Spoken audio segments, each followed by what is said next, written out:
Hello and welcome, Calling All Heroes family. It's the end of the road. Now, a rotation. Unlucky, going in the back, attempting to give some mobility to the Orisa, who needs that speed to come in close. The Terra Surge pulling them into the center, getting a two-piece with a Javelin into the wall. And that's going to be Exo being able to eliminate the remaining few. What happens there? Valentine goes super aggressive, finds Velvet. Oh my god, that might be a huge pickoff for Mari, but Mari will get traded out in a little bit too far away from support, sadly. So it was a great opening pick, but the overextension and they were a little bit caught out in this situation, right, with Mari going that deep. And still can't dislodge Timeless Ethereal from this high ground. They're gonna need the barrage to do it. And they're not even gonna use the cage fight as well. It's just pure raw damage and aim from Zoe exploding up in Timeless Ethereal's face. Yeah, trying to make sure that Timeless Ethereal don't show up at their spawn door, but knock knock, they're already here. They got the angle on the high ground though. This be enough for Wisp to find a body. Yeah, there we go. Well, okay, I'm two. sorry. Wisp saw a pixel. Oh, Mari needs some serious help from AJMR and Wicca, but it's AJMR instead. And needs that assistance. What a shot, Wisp! What has gotten into you? We've seen a lot of these rosters kind of shift and grow along the way. Every single game is going to be a dogfight. You know, the whole circuits led up to this. And we will see you at the championships.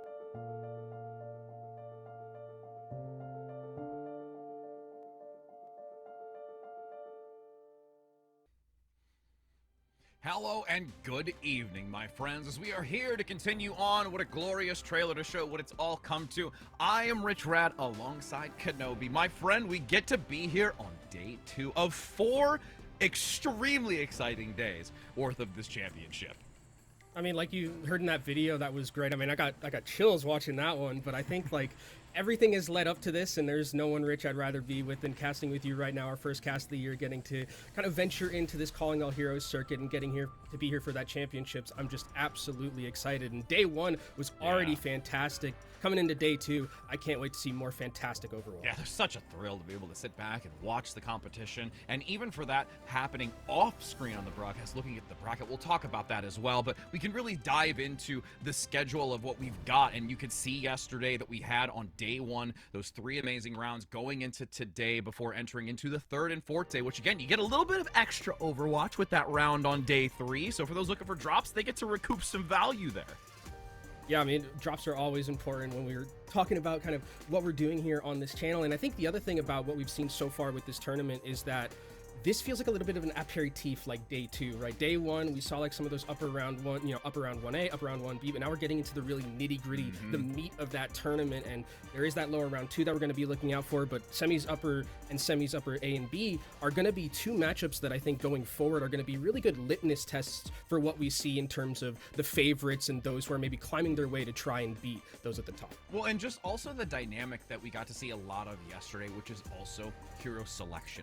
That was something we didn't get to see as much when it came to Major 3 or also towards that previous one just the week prior, where now Hazard is just becoming full force and what is so heavily selected. You and I really got to talk about it before the broadcast, during the broadcast yesterday, and now we'll be seeing a lot more of it today, and how we can really start understanding this, adjustment to those types of mechanical changes as well, which again, going into a championship bracket like this with so many teams when it's all to play for, you gotta be really in line and on point to be able to succeed at this point. Yeah, I mean, we kind of went from that Mauga meta that we saw a lot in Major 3, where it was only just the Mauga, and we're seeing kind of Hazard take the role as just being that hero that's really the focal point, I think, for a lot of these compositions. It works a little bit aesthetically like a lot of the other, Winston kind of compositions that we've seen so far, where the Hazard is very good at taking that space, getting those dives in. I think Tank is a big focal point. Supports, I think, are also something that's interesting, because we've seen, especially yesterday, we saw some teams that are preferring Ana over something like the Kiriko that we're seeing paired along with Lucio, so I think it'll be interesting to see what teams are going to be opting in for that support matchup, because I think Ana offers a little bit something different, right? You don't have something like a Tsune, or you not like Tsune, you don't have something like a Suzu, but you have something like Anti-Nade, and Anti-Nade is fantastic at dealing with something like Hazard in that front line if you can secure those kills, but that means Suzu on the other side equally as important. So when we look at the support play, that's really where I think we're going to be seeing those little niche things really make impact. And for those that were intensely listening but also watching, even with that selection of like the Ana and the competition, there's always room for some Torbjorn 1v1 action with a hammer kill. So we can never go unnoticed or making comments towards that, as you know, we look a lot at this replay, and again, this is only day one footage that we got to see the intensity and the selection and those specific niche changes that you mentioned that are really, I think, going to be the forefront of what we see remaining over the course of these next few days.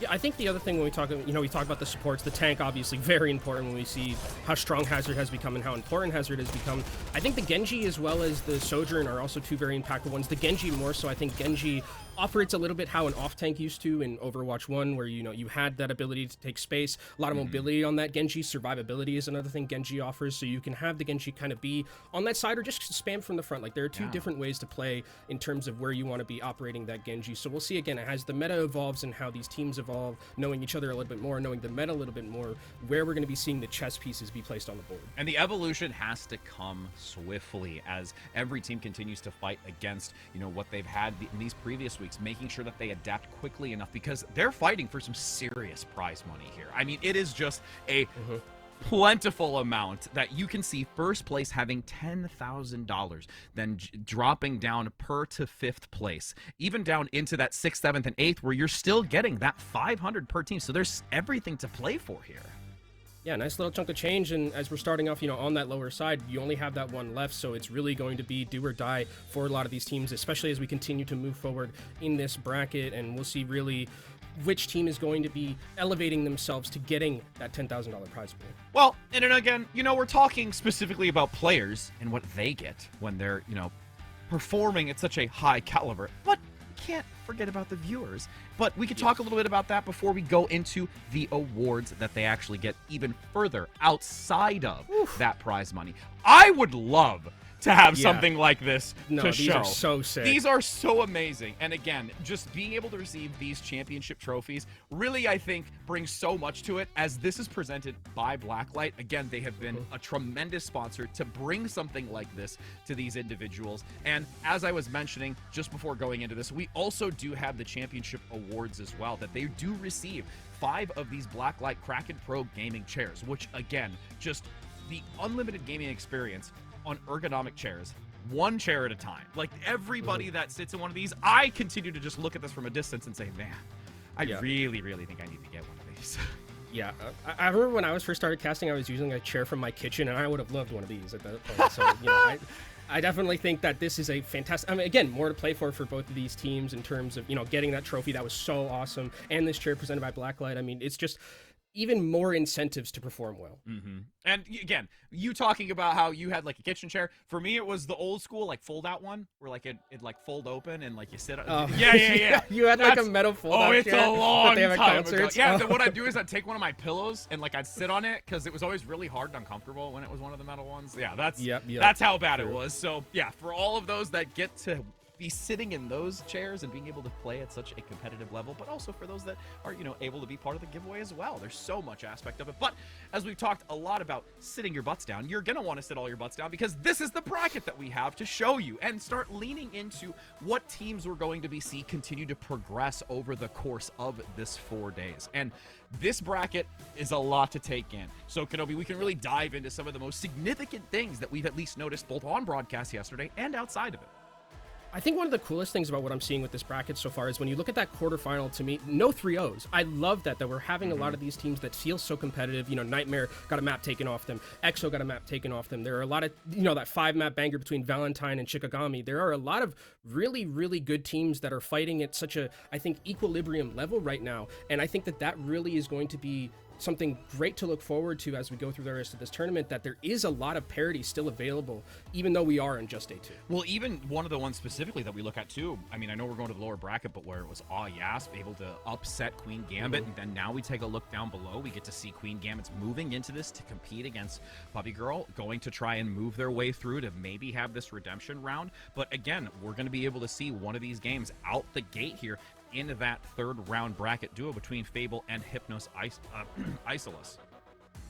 Yeah, and we can talk a little bit more about that Fable versus Hypnos Isolus matchup, because that is going to be the one we're going to be starting out with. And I think this will be an interesting one for me in terms of, again, the hazard play is going to be the thing that I think makes or breaks a lot of this in terms of just like where we go from like the tip of the spear, because I think hazard is so important. But there are those, again, other little, niche things that matter as well. You have the Ana versus Kiriko debate. You have the Genji play that's also important. I think Lucio does offer a little bit in terms of, being valuable in compositions like this, timing your beats, boops and stuff like that, very like small micro things that are going to matter. But a lot of the time Lucio is kind of just there to eat rails like it was back in Jote's meta. So we'll see if there's going to be less of that in something like this hazard play that we're going to be seeing. Probably for the most part. I think that there are some maps obviously that don't necessitate hazard that much, where you can see something like an Orisa, see something like a Sigma, something like that, but I think for the most part it's going to be hazard all the way. As we get to take a look at the roster here, again, Fable is who we get to take a look at first. And again, one of the individuals that we consistently have talked about or seen before, you and I, Avery, a big name that we know just from collegiate and other aspects being on this team. But again, this roster in and of itself is one that has so much talent on board. Yeah, I mean, I think we saw them during Major 3 when you and I were casting that, and I think that this was a fantastic team to watch. Avery, again, if we're going to be talking about tanks, Avery is someone that you and I, again, very familiar with back on Bellevue and Collegiate, and I think that this is, Avery, from what I remember from Avery plays pretty much everything at a very high level, so I think that they are going to be someone to look out for to kind of be that tip of the spear that I was talking about with the hazard play. And just the amount of flexibility I think that gives a team like this when you have such a deep hero pool can really make a tremendous difference as well when you're going against these later portions of the bracket in this championship. But as we take a look at their counterpart, who they'll be facing off against, and just being able to see, again, a lot of this great talent. The one thing that, again, I'm so focused on, you touched on the aspect of like the support change up and the synergy and going to see a lot of hazard, but it's also just this DPS duo as well and how it's going to match up against each other. Yeah, I think that's important, and if we're talking about DPS, the head coach of this team is Vision, another person we are very familiar with back in Collegiate. I know. And if there's anyone who I want coaching me in a DPS matchup, Vision is the one who I would want. Vision, it was so incredible, and I think that this is definitely a boon for this team to have someone who was so good at being that DPS kind of star back on Maryville, back in Overwatch League as well when we saw them. So I think that this is a team that is incredibly well coached. When we saw them yesterday on broadcast, they had some really good plays in terms of just being able to utilize their macro effectively. So I think that, again, going into this, when we start here on Control and Lianxing Tower, which is our first map, it's going to be kind of these two teams feeling each other out, especially because we're in lower round. And when we're in lower round, mistakes like are elevated by like 10x, 100x. Like, it's so difficult in terms of being able to just like keep that composure, right? Take a deep breath. That's really what it's going to be about. And as we do take a deep breath entering in, it's going to be everything to play for here, because this is that lower bracket segment. So one of these teams is going to go home. Lianxing Tower sets the tone as we enter in onto our first map, which is going to be Night Market. This would be an interesting kind of map to start us off, because I think there is possibility for Pharah. You know, this Night Market's been a Pharah map since the dawn of time, right? It's kind of always been there, and I think that there is the potential to play a Pharah in a meta like this where you don't necessarily have anything to counteract you, right? There's his Sojourn, you can kind of be a little bit anti-air with that, but it's not something like another hit scan on the other side. So I think that Pharah is something to potentially look out for as the two teams roll out, but it could also just be that standard Genji Sojourn DPS line, and we'll see how those two are going to be operating. And once the TPs vanish, it will go. Ooh, okay, so we do get to see at least a little bit of the far, like you mentioned. So the spam potential is going to be huge here from Fable, right? Midland is going to be in the air, doing up pumping out a lot of damage. And one of the things about this composition, where with the hazard, is you don't have a way necessarily to get onto that Pharah or put down that much pressure. So that spam is going to be a lot. There's no peel.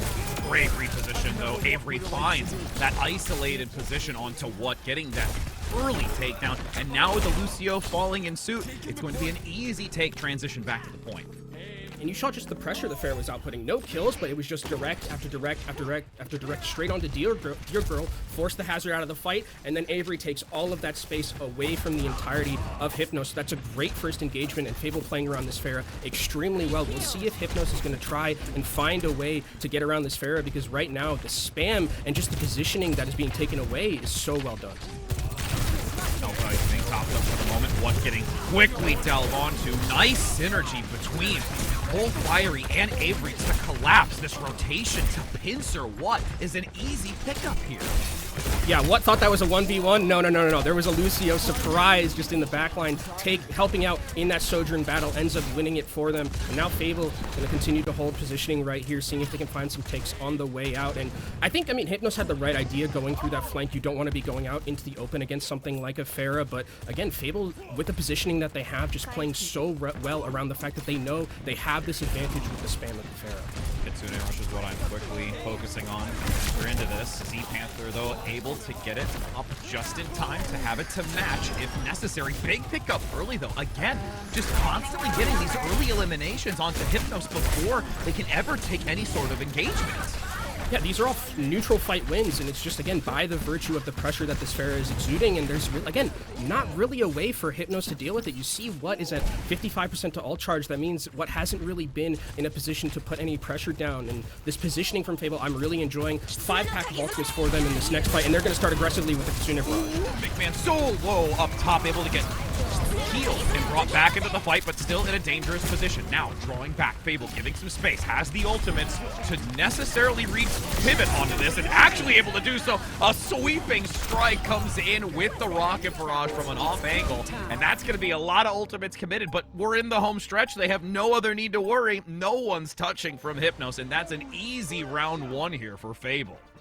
Really like the aggression from Fable during that last fight as well. Just going Kitsune Rush like immediately. They know they had an advantage with all the ultimates that they had. They just go aggressively with that Kitsune Rush, make the enemy team play reactive, which is what you never want to be doing kind of in Overwatch. Kitsune Rush is forced out. It's not really a fantastic one. It felt like a desperation one more so than anything. And then Fable's like, even if we're trading ultimates here, we know we have 5. We know we have the advantage no matter what. So I think that was really good macro understanding from them and playing to their advantages. And that Pharah completely just took Hypnos out of it during that first map. And I don't know if we'll see it on a map like this. It is still a very good Pharah map, but this could be where it's a little bit more easier to go on to the point, especially when you have that side room to play through and the Pharah might not get the same amount of value.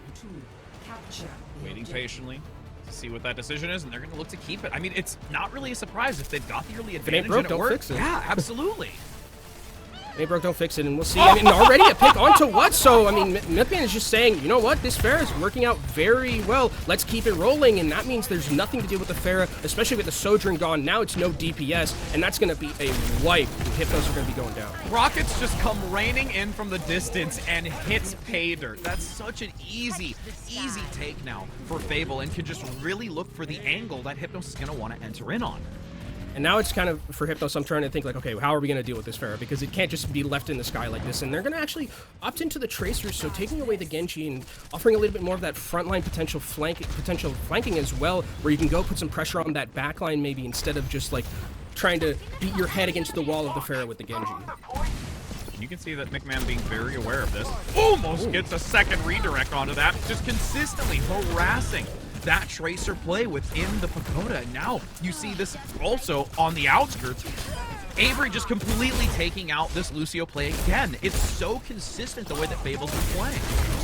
I do like the way that Hypnos are kind of thinking about it, though, with the Tracer to kind of pull the members back and, you know, go to point, try and force the kind of initiative a little bit on themselves to just see, like, okay, if we can maybe get the Pharah back onto point, we can get the other members forward. But again, the peel, I think, from Fiery, every time that we've seen Hypnos go on any of these flanks back in the first map, and on this map too, Fiery's just always there, fantastically playing this Lucio to peel. So again, Fable really in control right now, and I don't know how Hypnos are going to get back into this one. They have to make some miracles happen, especially at such an ultimate deficit.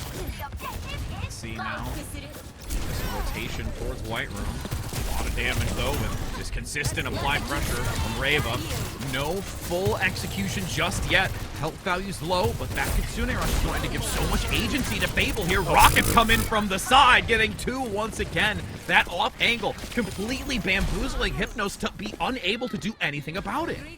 Yeah, now we're at 75% and ticking upwards right here. By the time we get to this next fight, it's going to be last fight, and Hypnos, I mean, they're going to be able to throw a lot of ultimates into this team fight, but there is that sound barrier, which is going to be great at blanketing all that incoming damage. Ooh, the downpour comes in, doesn't quite land. A nice sidestep from the Pharah play in the air. as that's already 2 down, most specifically going to lose the support. You at least have this Lucio play attempting to try and counteract against it, but once the fight is done across the bridgeway, it's a turn tail and go back to base kind of moment, because that is an easy elimination and a first map win here for Fable.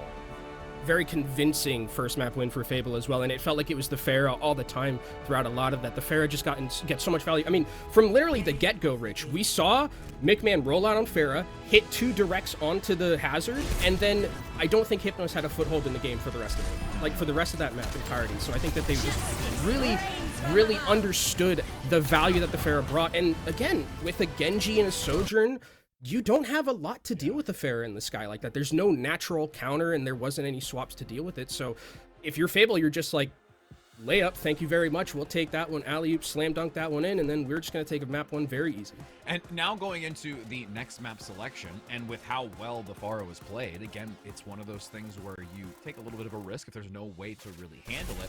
What is that next map selection going to look like? We can take a look at some of the replays here, and again, we actually get, I think, a couple of good glimpses of, even just outside of the Pharah factor, the synergy that's between Avery and Fiery, which you and I commented about, in these flanking positions, the understanding and the timing of this, and you even touched base on it at the top of the broadcast, this dive still kind of Winston mentality of coordination, I think, is so important to really recognize. Yeah, I think Fiery is the support I want in my ranked games, you know, helping me when I play DPS, because I need a lot of help when I play DPS, and Fiery definitely was there helping a lot of the time on those flanking maneuvers. It felt like every time there was a flank opportunity for Hypnos and trying to get like a 1v1 against the DPS, Fiery was always there, and that communication, very, very important. Like you mentioned, the peel potential of Lucio. We talked about how Lucio kind of just eats rails a lot of the time against Sojourn, but that was kind of how you make Lucio shine, is when you can be that kind of secondary peel instead of something like the tank. 100%, as we do get to see what that next map is going to be. Some hesitation here from Hypnos, really trying to think about what is going to best favor them after how dominant Fable was, specifically with this Pharah. And I think that that's going to be a major factor in contribution to the decision in what map they want to bring to the table.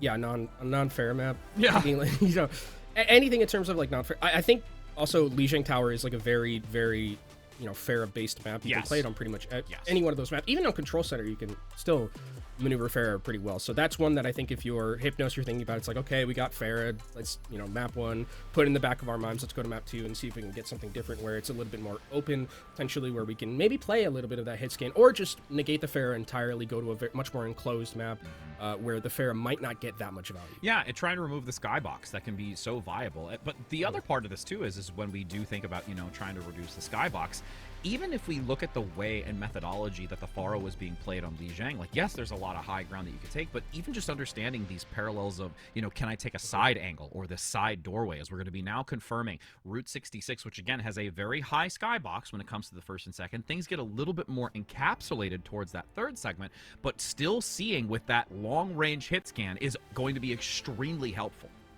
Yeah, I think this is like a kind of a challenge map where it's, you know, if you want to play Pharah against us, you have to play against Widowmaker, probably. It's going to be like or like something like an Ashe, or, you know, something very long-range hit scan that's going to take out the Pharah. And with these long kind of alleyways that you have, the Pharah might not necessarily get the same amount of value as it did in those very enclosed areas when we go on to Lijiang Tower or something like that. So I think this is a fantastic pick.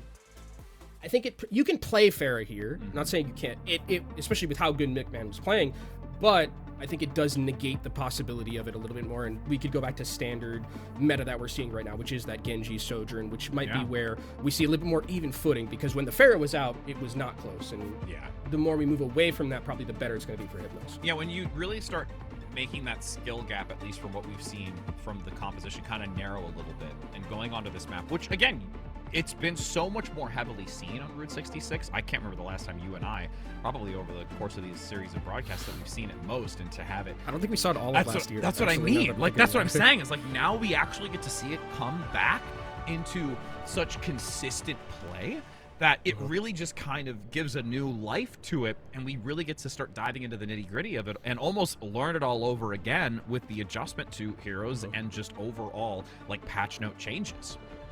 Yeah, and it will kind of operate a little bit how it used to with that. Like, Winston was always like very good in this map, right? Where controlling those high grounds very important, and with Hazard and his ability to get onto those high grounds, negate some, you know, hold space is another thing that he's very good at. Kind of like he doesn't have Winston bubble, but having that ability to just like hold your defensive and then you can't die. Like it's pretty good, the damage reduction. So I think that we'll be seeing kind of something similar in that regard. But on the defensive end, it actually looks like we will be seeing Echo come out on this defensive end instead of something like the Genji. So still having a flyer in the air, but having a little bit more of that, I'll say, ability to maneuver around the hit scan and burst potential instead of something like a Pharah. So I think this is them for Fable thinking like, okay, we still wanted to play something similar to a Pharah, but we're going to go with Echo, which is a little bit more of a safer option against something like a Widowmaker. You can see, what a beautiful sleep. We get the tail end of that. Easy shot. Just force back Avery for the moment with, again, a couple of decent body shots. Nice rock coming off the wall there to dislodge for the moment, making it not so easy for these clean shots for what, but still being very aware. Yeah, Deergirl going to bring in that Winston blade, trying to counteract. Just eludes the sleep dart. You could hear it whizzing by. That could have been devastating if that landed for the brief moment. Dropping down, getting extremely overwhelmed, locked in the corner. Beautiful positioning, and just completely isolates Deergirl. Yeah, fantastic wall from Avery there as well, just making able to secure that pick, because once there's no Winston cooldown to be able to jump out of that, you can just put that wall down, fantastically played, puts Winston in a box, and you can't get out of that one. So Avery really starting off strong on this hazard play. I mean, Winston can still work here. I think they're going to be trying to farm up towards that nano boost and then have that Winston engage, kind of like old Winston on a composition. Structure shot once again on top. Hopefully dislodged some of the positioning behind the sign. Dive goes in, but we take the other position where McMahon playing up top attempts the focusing beam, but nobody really low enough to get that full value. But unfortunately with that reposition, what a recall as well by Reva. I'm loving the counter dives that we're seeing from Fable. Whenever Deergirl is diving in on this Winston, there's always a counter dive from Avery and McMahon into the backline, but a nice sleep takes Avery low, and the antis follow. Nice pick up there. Avery's going to go down. Deergirl gets that extra follow through with the supports, giving the assistance. 2 minutes and 30 seconds. Dislodging this high ground has been extremely beneficial. Deergirl really just utilizing that wall to mitigate a lot of the incoming fire. And you've got the nano boost to dive in to give push come to shove. So much more enabled aggression to give space and get this checkpoint. And that was that was all really on Clear. Clear hit a fantastic leap. I was talking about those counter dives from Avery. Avery gets hit by the sleep, gets hit with an anti, and then gets taken down. That's one of the things that Ana is so good against in regards to dealing with Hazard. And Rich, it's interesting. Clear is someone that you and I actually casted way back in 2021. Chinese contenders. I'm on this broadcast, so I got to talk about Chinese on First Fabulous Fighter. Yeah. So I'm really excited that we're seeing a name that you and I know from way back in the day here in Colorado. Even when you say it, I always just think FFF. In her shorthand form. With now the duplicate coming out, McMahon attempting to do some work on the Sojourn, getting that rail shot charged very quickly, but no overclock to be had since there's not really anybody putting their body in the way to get that charge fast enough before the duplicate ends. Reva now diving forward, has the pulse, the Echo out of the duplicate, left vulnerable, no real way to escape at that 50% HP. And now this is where so much value can be accrued, where Hypnos is taking advantage of these staggered and separated players from Fable. Yeah, and I'm really liking the decision-making of bringing the Tracer to the table, as Deergirl's going to go down, but it shouldn't matter too much. Avery actually will swap over to the D.Va, which is something Avery very adept at, but with that Winston going down, it actually might be a bigger deal than I thought, because now you don't have that ability to stay forward with the team, and I mean, Winston always struggles against something like a D.Va here, so it's going to be a little bit more difficult for Deergirl to kind of pilot this champ. My ultimate is almost ready. For this reposition on the high ground. A couple of decent shots, can't quite land, barely gets out of the shot range. Disruption, denying them space on the high ground. It's not going to be easy when you've got shots like that being placed on that high ground. As Avery now going to look to chase back and look for a flank. Again, this reposition, diving in, instantly getting a pick, and now Clear falling in suit. Yeah, that was all Z-Panther there, who hit a fantastic anti-nade on Debochi during that rally, which basically took him down and was easy pickings for the Sojourn with that overclock to take down the Brigitte during that rally, so he got no value essentially, and now feels like Hypnos are stalled a little bit, where they had such a good momentum in that first couple of points, and now still on this Winston composition trying to find their footing again. You see that nano boost though, going directly onto Deergirl. That's what they want to see. See that nade fly by. Capture more of this great engagement as Deergirl drops down below. Shot on the outskirts instantly onto Reva. So now McMahon gonna look to dive in onto the back line. Shots continue to rain though. By what? Looking to see if this overclock can bring value to the team. Recall goes backwards inside the barrier, but there's no way to get any else assistance. And now just looks to run. Fable can't on this attack get a stable footing to try and piece this back together. McMahon is down, so that means there is not a lot of damage here. It's just Minimi left kind of, but they're coming back from spawn, and I don't know if there's a way for Fable to get their footing back behind them right now. Z-Panther trying to live as best as they can here, and Avery should be going down soon. Huh? You can see down below though, trying to keep that car moving. Cast a curse. Now Pulse Bomb looking to be stuck. Patience is a virtue right now, minute and 30 seconds still to go. Avery has the self-destruct, could really use that as a zoning mechanism to force back and divide the team, take advantage of it elsewhere. Reposition now, looking to dive onto the supports. What a big pickup! Huge combination to get that nade as well to land. Panther coming in hot. And another sleep as well! You highlighted how significant the supports can be, and this Ana is on point. Yeah, this first point, it was Clear who was really the MVP, and now it feels like it's turned back over to Z-Panther as the self-destruct is going to be used as an extra life here. Primal Rage from Dear Girl. Slept! I mean, Z-Panther is just taking names with these sleep darts. Now things start to get a little dicey with 50 seconds to go. 25 HP and needs to get some coverage.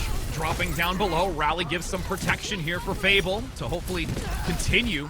As you're going to see a little bit of a pause because this is the last fighting moment.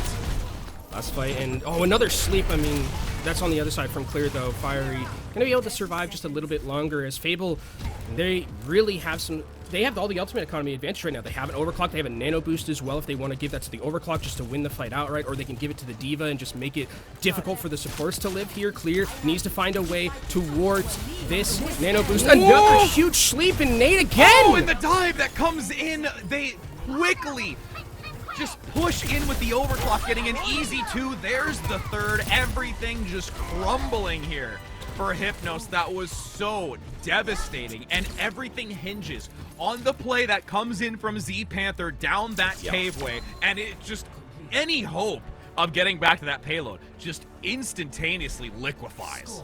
I mean, Z-Panther was playing out of their minds completely during that second part of Route 66. It felt like it was a really good start from Hypnos there with this Winston composition. I love the decision making from them, some great plays from Clear, but man, Z-Panther, every time it felt like I looked at one of the members of Hypnos up on that top right of the screen, slept. Yep. Someone has Z's by their name or their anteater or anything like that. So I think that was just a fantastic performance, and that felt like very much, when you talk about carry on a performance, that's what it is. Dreamland is coming often to many of those on Hypnos, and let's see now as they go onto the defense if they're able to maybe get some sweet dreams onto their opponent as well. Looking at least the composition, going to be sticking close to what they had, no real changes here, and again, really looking to see what Reva's going to be able to bring to the table here, and that Tracer, I feel, is just seeming to come up a little short. It's just not being able to gain as much value as I think it really could be. Yeah, I think it's a little bit hard as well with giving, you know, against a D.Va especially, it's very easy for D.Va to kind of be everywhere and blanket that Tracer with the potential to just sit there with Defense Matrix, and with the mobility you have as well. So I think that's really more on Fable's side, making the Tracer, because I think the Tracer can definitely work here in these situations and put that pressure down onto that backline. Pulse is also incredibly good against something like Brigitte, Ana, very immobile backlines, but when you have someone as good as Avery on that D.Va performing and blanketing that Tracer and making sure the Tracer doesn't get that same amount of value, I think that's really where the value's coming, or the lack of value, I should say, is coming from. And now we're actually going to be seeing McMahon go into the Tracer, so we're going to have that TBT, and we'll see if Reva's going to be able to step up to the challenge. I always like seeing a good TVT. Makes things a lot more thrilling. You see the dive quickly on to Big Earl. Nice whip shot.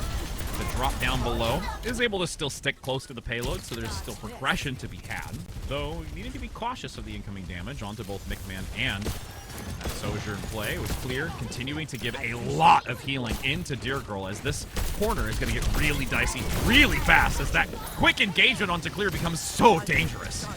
Yeah, that was a really good attempt to dive into the backline, but the really good nade keeps Clear alive, and now the counter dive comes in. Dear Girl getting low, but manages to stay alive.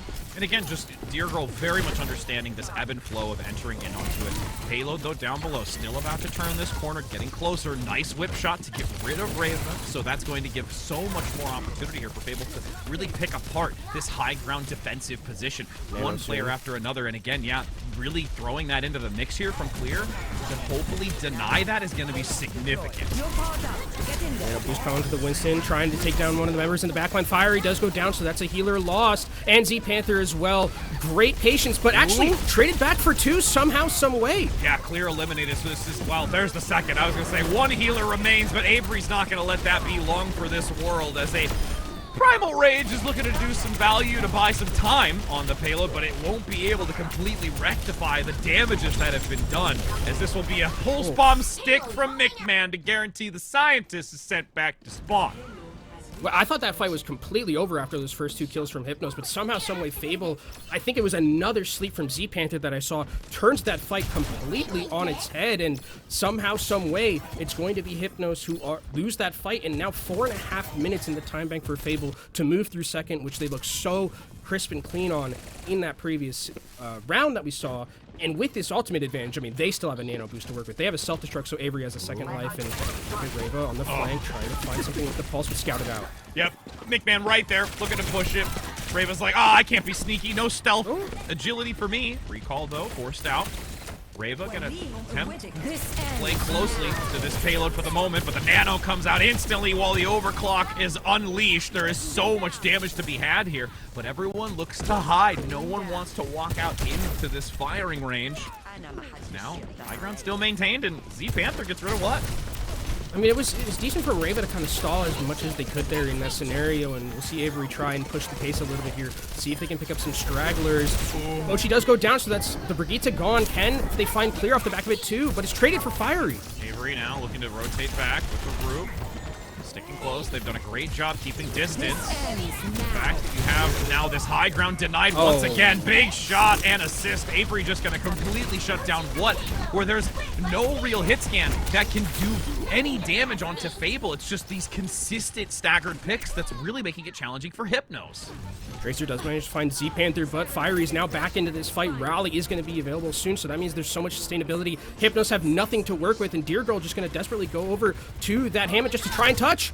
Oh, they can't get there. You can see down below there's an attempt to touch, but it's just still too late. The block on the high ground, everything really just pulls together beautifully. And we talked a lot about McMahon and Avery and a lot of these things, but this play of the game, which again is something I think that is very warranted, Minami has been crushing it on this Sojourn. Yeah, I think this is kind of where Sojourn really thrives, is in these scenarios when you have, you know, that ability to just get that nano boost during the overclock, and it's kind of just a shooting range at that point, especially against something like Winston, where it's not like a diva where you saw what Avery did when there was a overclock on the other side. Just sit in front of the Sojourn and throw up your defense matrix, and then there's nothing to do, and then Minami takes him out. So I think that this was just a great kind of show of composure as well from this Fable team, because they got rocked by Hypnos on that first one. Yeah. Like, it was crisp and clean from them, and they had all the momentum, but then it was a great stop. The switches were fantastic. Avery going on to the Diva against that Winston. I love that decision-making in that matchup, and Z Panther, again, played out of their minds completely on this defensive end. Yeah, when you really can like use this Ana to its full potential and just get value as we've seen, I mean, I still remember so many like rare occasions where you and I have casted just such significant Ana play, and we get to see it really just start to rise to the surface of how well and how impactful a quality Ana play. If you're like feeling it that day, you're really impacting the game. I love Ana play. I think it's probably like one of my favorite sports to just watch, just because of the, you know, carry potential you have, which we saw, I mean, from Z Panther and from Clear there as well. Clear, that first fight that Hypnos won was off the back of a fantastic sleep and then an anti-nade that took down the Hazard, and it was nice to also see kind of moving away from Hazard a little bit in terms of what the meta was, seeing some Winston again, seeing some Diva again. I think that was interesting, because I think Hazard, it doesn't have the same, I think, ability on demand to, you have the dive on demand, but it's like much easier for like Diva and Winston, things like that, to kind of maneuver around Route 66 on something like that. So I think that this was an interesting match that I don't think we'll see probably much more Winston versus D.Va, I mean, I said we would probably see Hazard throughout the whole way, but we've seen a lot more of this other stuff, so we'll see what the third map choice is going to be. Again, we did see finally Fable moved off of the Flyer because the Echo was getting taken down a little bit and then going over to the Tracer. I think that was a good decision. So it did look a lot closer on this map than it did on the first one.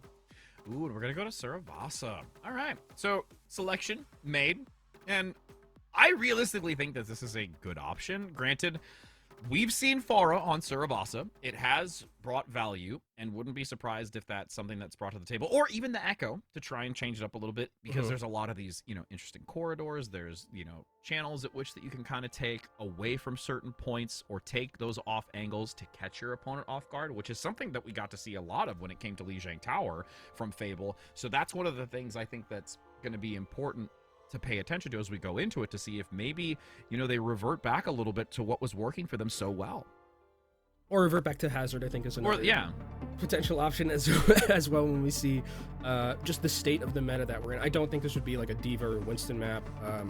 Maybe Orisa would be like kind of a wrinkle that we could see at the same time, but I think for the most part it's going to be just the standard Hazard meta that we've been seeing so far. The interesting wrinkle again would be, would we see something like the Ana? Would we see something like a Tracer as well? The Pharah, like you mentioned, I think those are kind of where we'll be seeing a little bit of those changes, because I think Hazard on a map like this where it's a little bit more on even footing on the ground, a lot easier to pilot. I think that's something where it's like Route 66 where you need a lot of that upward mobility like a D.Va, like a Winston. Absolutely. I mean, the other aspect too is when you take a look at the Hazard and how, especially when it comes to the first flashpoint, like those two walls, when we get to see the encounter with Hazards going into it, is that the vault makes a big difference here in how you're going to utilize the architecture to get that high ground position. It gives a lot more opportunities. We're going to even get a pan here, beautifully timed, where we get to talk about how they can utilize those two high ground positions to look for entry, utilizing potentially the jagged wall to maybe displace or cause redirection and how a team's going to enter into it. So even from that first initial encounter where you see that value being gained before the next flashpoint and you can understand the rotation, I think is super important as well, because if you get that jump start and you get that early, it can really start snowballing these other positional advantages. Yeah, I think that first jagged wall is going to be incredibly important just by the virtue of, can it find a pick, right? Because it is a very good tool at finding pick potential, right? If you like catch someone off guard with a jagged wall, they don't really know where to go, they have no ability to get healed, you can take down someone instantly and then find a pick, and then it's a 4v5 or 5v4, and you are in a very good position in terms of just being able to win the fight outright from there. So I think you're right that this first little engagement that we'll see in how those Hazards are going to be playing is going to be the most impactful part in kind of deciding who's going to be able to take this first flashpoint. Now that we at least so far have confidence of the Hazard, we'll look to see what McMahon's going to bring to the table after the TP. And it is going to be okay. They're going to stick with the Genji, so we do have the mirrored composition going into Sarabasa. I see the mirror compositions, and while my eyes are going to be on the Hazard, I'm also interested to see where we're going to be seeing those Genji's plays. As you can see, Deer Girl already going up onto that high ground. Avery staying more towards that low side, but now tries to get up there. And I like this decision from Hypnos, taking away this high ground and making Fable work for it. Jagged Wall used very early, at least for Deer Girl in the back. Couldn't quite cause the division, but Avery used it more defensively as a blockade up front to stabilize before taking that backline position. Wall active once again to try and deny some angling from Fable, with this Genji up top still getting quite a bit of chip damage onto the backside, favoring Hypnos as they move forward onto the position, but Fable is okay giving ground for the moment as Avery's still there to capitalize and hold counter, but finally it's swapped over, and this is where the percentage starts to accumulate. And is Fable going to find a chance to get these eliminations in the back? What actually gets rid of McMahon? So that numbers advantage early favors Hypnos here.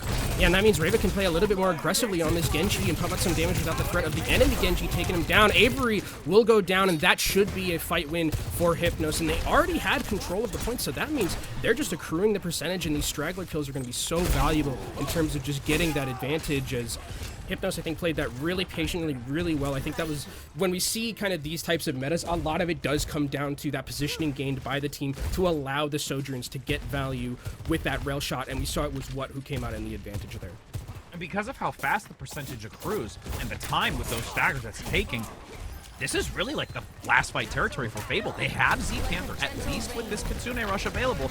needing to utilize it. Oh my goodness, the damage on the McMahon. It's 1 HP in a dream. And Deer Girl gets the elimination, bringing it once again to a 5v4. The Kitsune Rush comes in late, and it's overlapped anyways by Hypnos, so they still get the benefit. Both DPS gone, wiped from the floor, as Fable now has a last-ditch effort to just try and have some sort of competition. A pick comes through onto what, but the damage is already done. And Hypnos at this point will take this first flashpoint and now look to shift to the second. Really good patience from Bochi there. Bochi was getting taken down very low. Could have, if it was me, I would have panicked Soundbird right there. But that's why these are pros and I'm not. So really, really good patience. But as we come into this next fight, there's going to be a lot of ultimates that we have to talk about. The DPS ultimates are going to be there, but those sound barriers, very, very key, especially with how potentially like Ajaxable with the Sojourns that there are on a map like this. They have to be so careful on these Lucios to be able to get that Lucio sound barrier off. Now Sound Barrier entering into this fight. Instant elimination. You can hear the just falling death and demise off the edge. And that's going to be Hypnos really taking control. And Surabasa is feeling so good for them right now. Fable had a very aggressive ult there, but it was fantastic from Deer Girl. The downpour just completely negated that dive. And yes, all the ultimates had to be committed in that fight, but it was just such a win in terms of the positioning battle and the macro battle for Hypnos, where they used that they used the downpour so effectively to stop any type of engagement that Fable wanted to really, really be aggressive on. And that's going to allow Hypnos to also have an advantage here when it comes to this Kitsune Rush. See, as the blade is unleashed, mirrored now 1-for-1, but it's going to be able to deny the blade follow through as Reva gets the better end of that exchange. 54% and climbing, and now we'll be in a last fight here once again for Fable. This is looking like a completely different Hypnos team. I mean, they're playing so well on this mirror. They're not having to deal with anything like that fair. It seems like in the mirror versus mirror, Hypnos has a little bit of an advantage based on what we're seeing from Suravasa, and now they have all this positioning to work with. Z-Panther not necessarily at the Kitsune Rush yet, so here comes the Kitsune from Hypnos. Yep, instantly going to be thrown down that choke point. Few seconds can be bought before having to go back in, but the team has to touch this point quick enough. They're not going to get there in time. Fable unable to peek that corner fast enough, and now just look to draw back and say we have to leave this, and we need to get the advantage as we shift into this next point. Oh, you can see Hypnos are trying to chase though. They're trying to see if they can get some kills here, or potentially force out something like a Kitsune Rush. I think if you're Z-Panther, you have to be so careful with this, and now if you're Hypnos, you just leave. You want to get out. Yep, Fable loses one. They played that down, so the well. Kitsune Rush is placed. They played that so well, Hypnos. They disengaged completely from that Kitsune Rush, and now they got exactly what they wanted. They have a sound barrier to work with now. Just incredible macro understanding from them. Instant movement speed forward. Everyone boosted to get onto the point to counteract against it, despite Fable starting to get the early lead. Avery is so low, needs to play cautiously until it is a full 5 and gives this up. It is the third flashpoint and the last one that Hypnos is going to require. And that's going to be so difficult for Fable to get in without something like a pick. McMahon trying to dive and put pressure onto that back line. Actually, Bochi goes down. That means no sound barrier. That's a big pick. Yep, now Avery's going to follow up instantly onto Reva, so this is 2 down, and Hypnos will have to give this up, but they're just gaining as much percentage as they can while still being able to salvage the remaining few. But this chase is going to be a little bit helpful here to also kind of offset some of that percentage. Fable finally can stop the bleeding. They start to accrue some percentage for the first time. And we're going to be seeing them, and now see what Hypnos is going to do with this engagement. Both sound barriers available to each of these teams, but again, Tyrena just a little bit ahead in terms of that Kitsune Rush. That could be a difference maker. Oh, beautiful evasion. Avery gets out of it just in time as a rail comes in, equalizing one, but unfortunately you've lost the sound barrier. Fable doesn't have that protection, so it's solely on the remaining few to have to work through this as the Kitsune Rush comes out from Hypnos, rotating around, and that aggression forward completely deletes Avery and has to make a desperate retreat and regroup for those that are remaining, but Deer Girl's gonna play aggressive and try and get this pick. With the Kitsune, with the swap though, I think that's going to be Z-Panther getting out, but Fable didn't use any of the support ultimates during that, and Hypnos used a lot of ults to try and win that fight. So now if you're Fable, you're just trying to win this with the least amount of ult usage as possible so you can cycle and get back in that percentage advantage. Yeah, managing the ultimate economy is going to be key for the long run adventure that lies ahead. Nice deflect for the moment to deny the damage as the blade comes out. Couple of decent slashes. A swift step gets at least a few more seconds worth of time, but that was a great redirect and a focus onto that movement to guarantee the elimination. And that puts Fable in a position of where they can now take this flashpoint and look to the next. Hypnos did manage to force out both the support ultimates as well as the Dragon Blade, so they do kind of get a little bit more on that equilibrium when it comes to ultimate charge here. Potentially there's a chance that Hypnos might try and re-engage into this, maybe get something like the downpour from Avery, but they might just say, nah, we're ahead by a little bit. Oh, actually, they went around the back end. What? Taking the position. Pincer maneuver. There's a couple of early picks, though, which even if they give ground and allow this to swap, they can group back as a 5 to eliminate Hypnos. And Hypnos will be accepting their fate right now, giving another chance here for Fable to be able to take this and look to the next. I like the idea, but they had such an advantage when it came to the support ultimates. It was about like 30%. Now it's equal. So now you're fighting this next fight on even keels when you didn't really have to. I think they could have just let that one go, gone to the last point. You're up 2-0 already. Just fight here on this next flashpoint. But now they've given that ultimate economy over to Fable, and that might be something that comes back to bite them later on. We'll see how impactful it's going to be. And it's those micro plays that make such a big difference in the bigger picture. 15 seconds before this flashpoint does become unlocked. A lot of chip damage across the center here. Genji's both playing very forward. Needs to be cautious of the damage. Disruptor shot zoning back ever so slightly as McMahon looks to dive in for some value. And here, the downpour comes in. Avery, I don't think could lock anybody down. Dear Girl actually looks for a flanking angle, has the downpour themselves. Could use that here. Gets extremely low, and Avery gets the elimination. No ability to escape, and I actually believe the jagged wall denied some of the incoming sightline for the heals. Yeah, and while Avery didn't look the best in terms of the kill feed, it does a lot of zoning. You don't want to be anywhere near something like Downpour, and it moves all of those members away. It splits up Hypnos entirely, and Fable with just a singular ultimate are able to win that fight and start accruing that percentage, and now up to 30%. I mean, we have probably 2 fights left, and Hypnos have 5 ultimates coming up in this next fight. The Downpour is going to be the big one. Do they have an advantage in that regard? Biggest thing is to actually lock someone down. Okay, that's a boop you're going to love to see when you have the numbers advantage, giving this up. Sude Rush dropped. Fiery puts in the sound barrier, but it's not going to be able to counteract the sheer force that's coming out from Hypnos with that Kitsune Rush. Fantastic downpour from Dear Girl that completely just turned the fight on its head. Even though there was that pick at the start, that was completely turnable for Fable if they had had those key members, and both support ultimates are used for them. So now Bochi has such a huge advantage when it comes to that sound barrier. If Fable is going to use any of their DPS ultimates, it's going to get blanketed entirely. So if you're Fable, you're just trying your best to win this fight, potentially find Bochi before this fight ends up really getting scary, because then you can use both of your support ultimate or DPS ultimates and turn it back around. You can see McMahon side angle with the blade. Nice switch up. What a wall! Block! Jagged comes in quickly to deny any sort of entry, and now the counter blade comes in.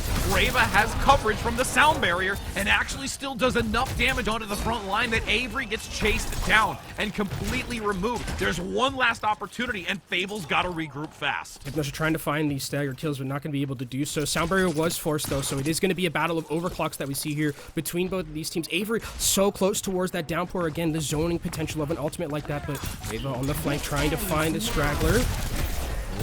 What a wall once again.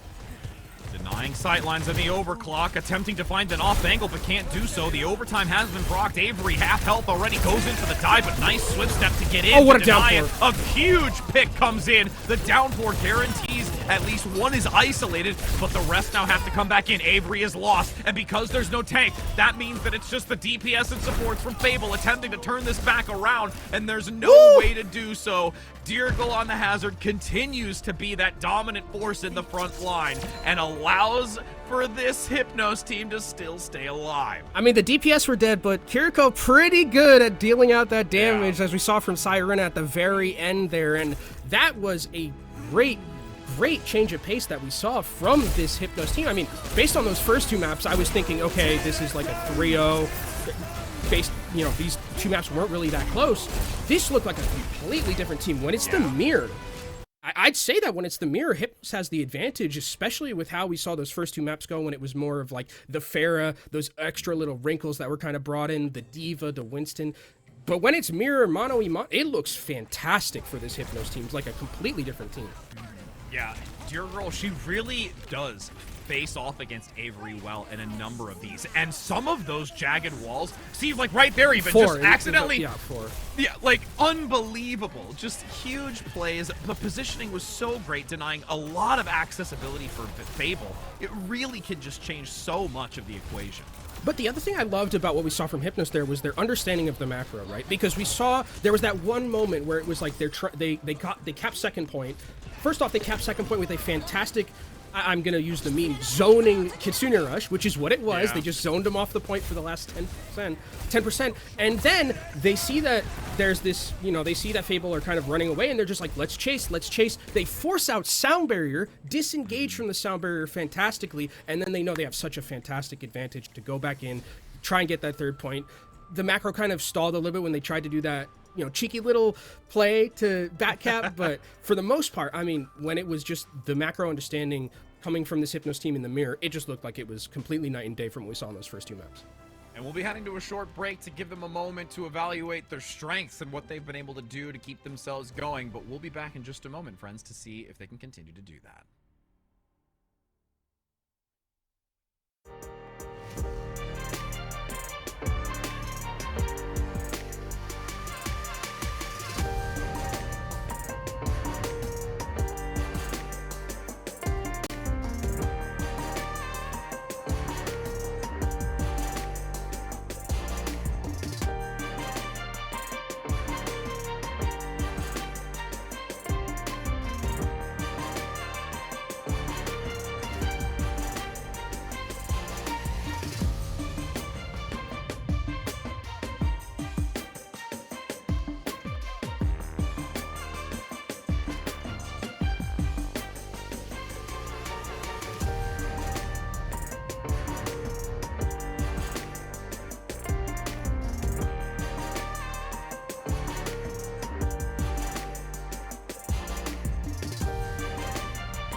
Welcome back, my friends. We have seen a match go a little bit longer than expected. We thought it might be a 3-0. No. We're going to see it continue on. So this is a turning point, as we've mentioned. The lower bracket, Kenobi, this is a place where you really want to keep fighting, because the more you get closer to that first prize, you get that prize money of at least a minimum of 500. So we've seen Sarabossa now go in favor of Hypnos, and now we're going to see what Fable's looking to bring to the table for their map selection. Yeah, and I'd be interested to see if it is going to be a very open map where it's like Pharah, Echo, maybe we can play not the mirror, because it feels like, again, what we saw with the first two maps, we didn't really see a lot of that Hazard mirror. It was the first map where we saw Hazard, but it was the Pharah from Fable that really made it difficult for Hypnos to pilot or to maneuver around. And then on the second map, it wasn't Hazard at all. It was the Diva versus the Winston. And then when we got to Sarabossa, where it's Hazard mirror, it looked like a completely different Hypnos team. And so if I'm Fable, I'm just thinking, I don't want to be anywhere near a map where we have to play the mirror. Right? And again, like, it's almost kind of interesting just to hear you even say that, where we see all these teams really playing that so far, and then it's like, okay, so we'd love to do this and play this, but we don't want to, so... Yeah. I'm trying to think of, like, where we could go. I mean, like Push and Clash are the options that we that we have left, I think. Colosseo, Esperanza, Hanaoka is another one, but all those scream to me like... all those scream to me, it's more mirror than anything. I mean, Colosseo would be like where I could potentially see a Pharah being played. I was gonna say Esperanza is another one, but I think if I'm Fable, and why they're probably taking so long is this is just like, can we make something different work somewhere? Because while it says 3-1 right there, Fable got punched in the mouth a little bit. Yeah. No, agreed. And with this next selection, as we wait with bated breaths to see what that decision is, I would think Colosseo. I think, you know, with the map selections that you've presented, that it would lead into Colosseo. And because, I mean, even with the, I mean, there is still kind of like an enclosed area during that initial neutral. Like, once you break free of that and get out of that positioning, it's then going to, I think, pay more dividends. And even then, realistically, you could still find channels towards, look at like, you. That, look at me. Look at It's you because color we casting were a little bit. We were talking about food earlier, and I was just thinking about Colosseums, which is in Italy, which is good food, and that's how it really all came together. I'll be honest. So. No. Take credit for that one. Take credit for that one. You're right. I mean, what you're saying, I think, in terms of like being okay, operating the. Yeah, someone click that because it's the only time I'm gonna compliment Rich for anything. I think you're right when it comes to like Colosseo and being able to. First point is a little bit difficult, but now that they've removed the glass, shout out to Spillo, it's easier. It's a lot easier to pilot a Pharah on this map, or an Echo. I think that's another thing we kind of have to talk about, where it's, if McMahon wants to play something that is a little bit more different in the air, you can play Pharah, you can play Echo. I think they're both pretty decent options here. But I think if you're Hypnos, you're like, okay, sweet, like, I think this is a map where we can play kind of a little bit more of our standard composition. It's not too bad in terms of being able to just maneuver around if there is going to be a Pharah, if there is going to be an Echo. I think Tracer versus Tracer is also another wrinkle that we have to really keep our eyes on, especially in that first engagement where you do have a little bit of that poking on the side lane going on. So we'll see exactly what happens here. I would be shocked if it's just a straight mirror, though. I would also be shocked. And the other thing, too, is I think that with the Pharah play, or Echo, that we could see this, if that is what's going to come out of the gate, I think that Hypnos has to get the early advantage first and get that bot to maneuver through the tunnel near the Colosseum and then outwards, so they can at least give themselves that additional coverage to try and break out into the open. So there's a lot of like additional value that can be gained if they get the advantage first.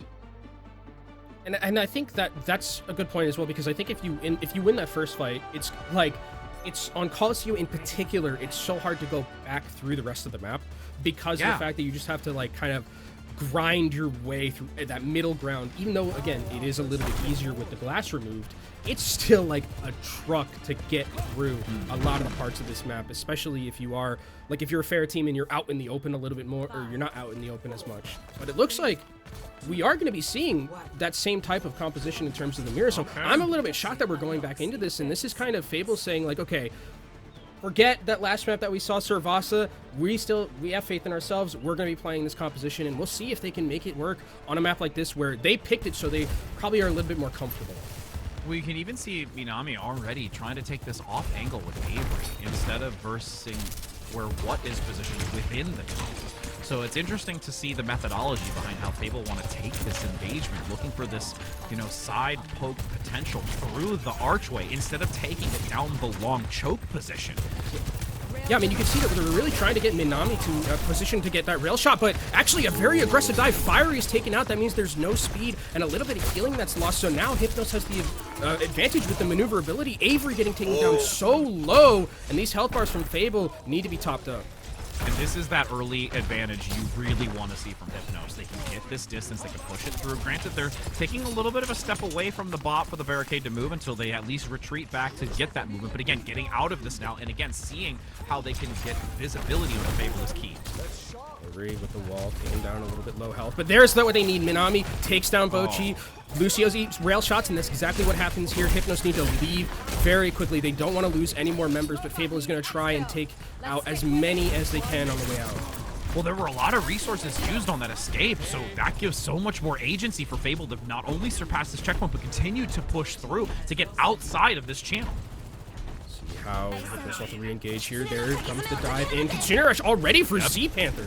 Unleashed from the back, able to give that counter to Hypnos, leaning into it. You could see that Hypnos postured in to try and take advantage, but with that Kitsune Rush, it really starts to fully the plans. Reva goes down, so it's still the numbers advantage for Fable, and just starting to encapsulate those in this side wall. Hypnos now opening up into the backside. The jagged wall is placed to block some of the sight line, but this rotation around it and the disruptor shot causing so much problem. Downpour comes in. Beautiful sound barrier, though, to give protection into the back, but Mickman is down, so the numbers favor Hypnos as they utilize the sound barrier themselves, pressing forward. Minami now looking for these critical shots to try and slow this aggression forward, and it's not giving pay dirt. But now there's no sound barrier for this. Overclock from What, and What is going to try and make something happen. Taken down low. Suzu used to keep them alive. Woo! Beautiful coverage here from the support play as Dear Girl eliminates that Sojourn, firing in the back.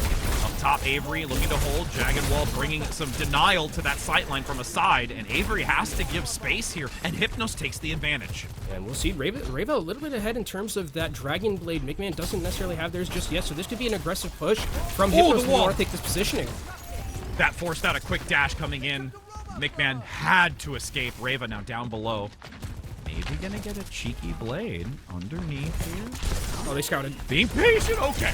Well, now plans are foiled. Foiled plans. Has to leave. But I mean, the Dragon Blade is still the big thing is going to be this downpour from Avery. Can Avery find an angle? But actually, it's an aggressive push from Hypnos. Blade now gets two already with it as the Kitsune Rush holds down the choke point. So it was almost that these ultimates were really holding in two different channels, one near the bot and one towards the off angle, and it ends up paying so much here from Hypnos. I would love to have supports that have confidence the way that Cyrena has confidence in Reva there to just use Kitsune Rush and get 2 kills with Dragon Blade. That completely turns the fight. And now you see Mickman going over to that Pharah. This is what Fable were so good at using beforehand, but you do have an infinite skybox to work with, but it is a little bit harder to maneuver it on something on a map like this instead of something like Lijiang Tower, but this is really where their bread is buttered for Fable, and they're going to try and get back into this map with this pick. I mean, again, going into this confidently to try and force the mirror is something that I would guarantee they thought could work, but at this point now leaning into something that might be more favorable. You can see already Mickman just playing this off angle towards that center position as Z-Panther has the Kitsune Rush available, looking to potentially toss it down the choke, which will be done. So now aggressively, Avery is going to dive into the back onto what the chase continues to ensue. The downpour up the wall, lands it onto 2, and actually a third on the outside. What having to flee for their life as the jagged wall comes in as an anchor to deny the escape, and this is insult to injury. Avery has to be careful and does go down after the follow-through. Really good understanding from Avery, where Avery saw everyone vault up, and it's like, this is the freest downpour I'm ever going to have in my life. Yeah, and it was just off of 2 singular ultimates, and now Fable still have a sound barrier to work with. They're going to have Minami with this overclock, and they're close to getting about ahead of Hypnos here. Checkpoint is ideal to reach. It's go time. You see, though, the high ground still being placed. Overclock is active. Everyone from Fable just abandons ship. Nobody sticks around. That was downpour committed. What? Dear Girl goes for the ult and no one's there, and then now this rotation back to escape. Avery takes the advantage and gets rid of the Kiriko. Yeah, Cyrena's not there, so that's a lot of healing lost, and Bochi might be forced to... I mean, actually, now you just can't sound barrier. If you sound barrier here, it's disastrous, and I think it was maybe just a little bit of miscommunication there. It is still potentially holdable for Hypnos, and they can contest, but just a little bit of misplay, I think. Second wall. Ooh, nice displacement. McMahon down below saying, I'm going to get some gelato while I wait for a top-up on a heal. I think if you're Fable, you can't really engage her. You have to be wary about those support ultimates because they are such a big deal. But McMahon's going to see... Oh, barrage! Nice Suzu to mitigate some of the incoming... Oh, Ajax! Down there, Ajax! He doesn't get it off! They are unable to do anything about it. The Lucio play completely shut down. No ability to do anything, and that's a absolute feels bad moment. Just, she's gonna be regretting those moments right now that sound barrier didn't happen, and that's a checkpoint now reached. That's a checkpoint in the lead for Fable, and actually Bochi's gonna go over to the Juno, so Juno was so prevalent in the last mid. I mean, still offers a lot in terms of that ultimate and the burst healing that you can give to the rest of the team, but you are losing that sound barrier, which is such a key defensive ult against what Fable is bringing to the table, and Avery, another downpour available for them, and has hit some big ones so far in the series. Can they get another? Good rush from G Panther up the rampway, countered though by the bridge. Avery playing patiently. What a shot. No, Reva gets taken down by the rail. Beautiful shot, as you said. And now holds the corner, falls back for the moment, not quite yet needing to dive in until the ultimate lands. Downpour from Avery, locks down Dear Girl. She has nowhere to go, and now in the final home stretch here for Fable. Z Panther, I mean, we saw that the Ana was really good, but Z Panther's Kiriko is also working. These Suzus are so perfectly timed, keeping Avery alive, keeping the supports alive, as we'll see Reva on the flank with the Pulse Bomb. Can Reva find any value here? I think they're scouted. They know they didn't. They know. Heard the dash. Heard the dash. The recall is out. Now has to flee. Triple dash to get the health pack and abandon ship. Yeah, there's no way you can fight a Pharah like that in the air, and if you're Fable, you're fine with just kind of having this little push and pull right now. You have such an advantage, and Hypnos are now going to try and engage and find some kills. Ooh. Yeah, Z Panther got really low, separated onto the high ground. Everyone from Fable's just going to get chipped away. Great recovery here. Hypnos, but like you mentioned, has lost so much ground in comparison. Has to get almost double the distance and doesn't even yet have the checkpoint with 2 minutes left to go. They do have some very key ultimates to kind of start some momentum here, as they are going to have to fight in this enclosed area. The big thing is going to be that sound barrier from Fiery. If there's a way for Hypnos to get that ultimate out quickly, or they just disengage from it and then go back in, that's really how they're going to be able to make this. But Reva, again, on the flank. Fable have done such a good job of scouting out this Tracer with the Pulse Bomb, but can Reva find an angle this time?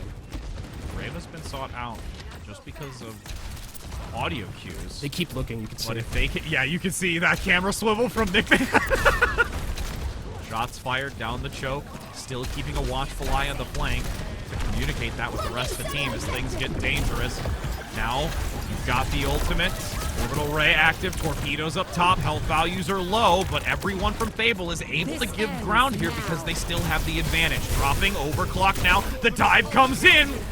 Oh, is there a way to survive through it? Sound barrier gives coverage. McMahon is the only one that doesn't have it, so they are going to use that rocket barrage to also funnel some damage down the choke. Overclock getting one before it does dissipate, and this is now Fable taking advantage. 60 seconds to go, and it's all down to Hypnos now trying to survive for the rest of this time. And I'm just loving the patience from Fable here. They know that this Tracer is going to be the thing that could completely turn a fight inside out, and they're scouting, the positioning. It's also perfectly played, and they know that eventually Hypnos are going to have to start moving the cart because of the lead that Fable have, and now, Rich, with only a minute left, Hypnos have to be perfect from here on out.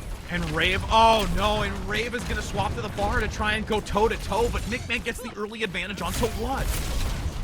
And I mean, that's a disaster right there. I mean, Rave, it feels like they're kind of just like holding up the white flag almost, where they're like, okay, we have to Faramir here, and that's, if you're Fable, you're like, thank you very much, we'll totally take a Faramir. Just getting pummeled a little bit there. Had to use the Suzu for themselves before looking to re-engage onto this. 20 seconds now to go. Pushing back into the neutral position. Fable giving so much space, except for this side angle from Avery, keeping a watchful eye and tabs on where this positioning is. Jagged Wall blocks the side angle. Overclock is active. Shots down the choke, but Avery is going to give that space. Tucked to the wall. Fiery goes down. Beautiful torpedo comes in from the back line. And now there is an opportunity. Hypnos back in the driver's seat for the moment. There is a couple of pickups. Both supports are down. Yeah, and one of the big things here is that there is no checkpoint, so that means the bot's going to stop and initiate the bus crash, and then it's going to take more time off the clock. They don't really have a way back into this one. Yes, Cyrina's going to be there on the Kiriko to dash back, but you can look at Bochi trying desperately to get back to this point. That's quite a bit of distance still to cover. What's going to go back and actually give some assistance off screen, closing the gap, so now they are united. Rainbow's top. Mirage's key has to land. The rocket gets two!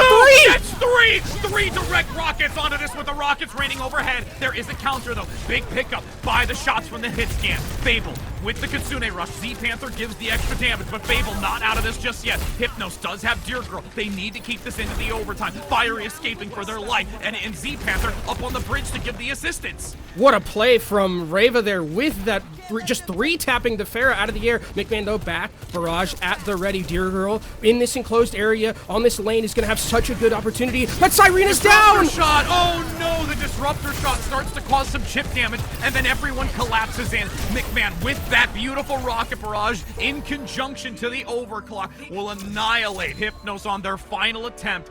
Fable will move on with a 3-1 score, and we say fond farewells to Hypnos. Yeah, Hypnos put up a great fight.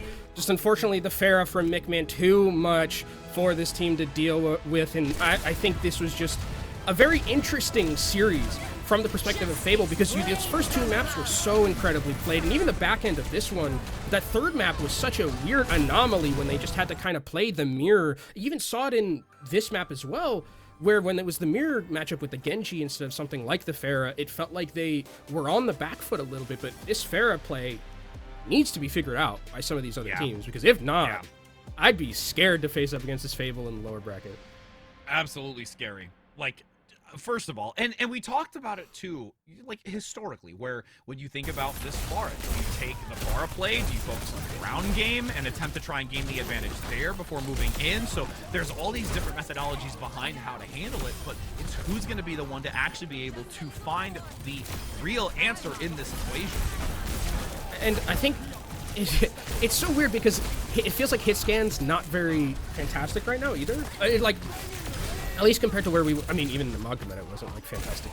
I think this is just it's a very interesting place to be, especially with, I think, Hazard being so popular, is that Hazard throws out a lot of damage on these hit scans. And hit scans, like, I mean, Cassidy has some defensive ability from, in terms of like the role. You have Ashe with Coach Gun and things like that, but I think with where the meta is, it feels like it's a little bit hard to squeeze in a hit scan just to deal with the Pharah. I think it's possible, and I think that there are ways potentially to deal with Pharah that aren't necessarily just pick a hit scan and then figure it out that way. I think a lot of it comes down to rotations, a lot of it comes down to cooldown management and just negating the Pharah as much as you can that way. But beyond that, it will be interesting to see how teams are going to figure out a way to deal with this, because it does feel, especially with how well Fable is played, does feel like it needs to be dealt with in some regard.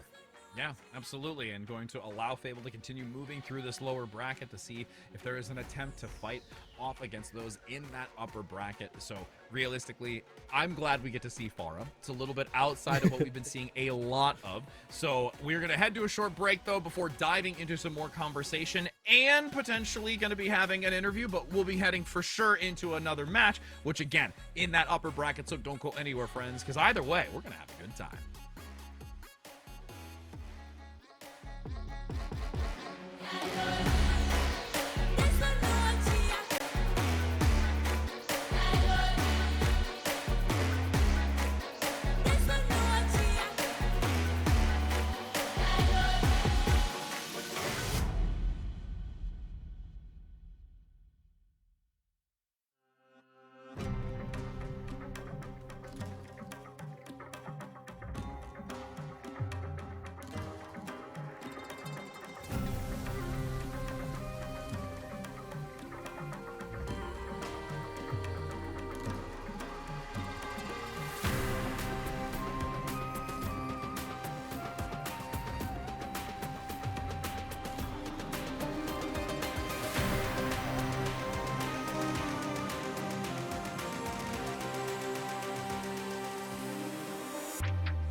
Hello and welcome back, my friends. Like I mentioned, we were either going to go to an interview or the next match, but we're going to give you more time to get your rewards, as we'll be having an interview. But first, we can talk a little bit more, like we mentioned, about the replays that we've got here to show you, but also just, again, the way that we saw Fable be so successful.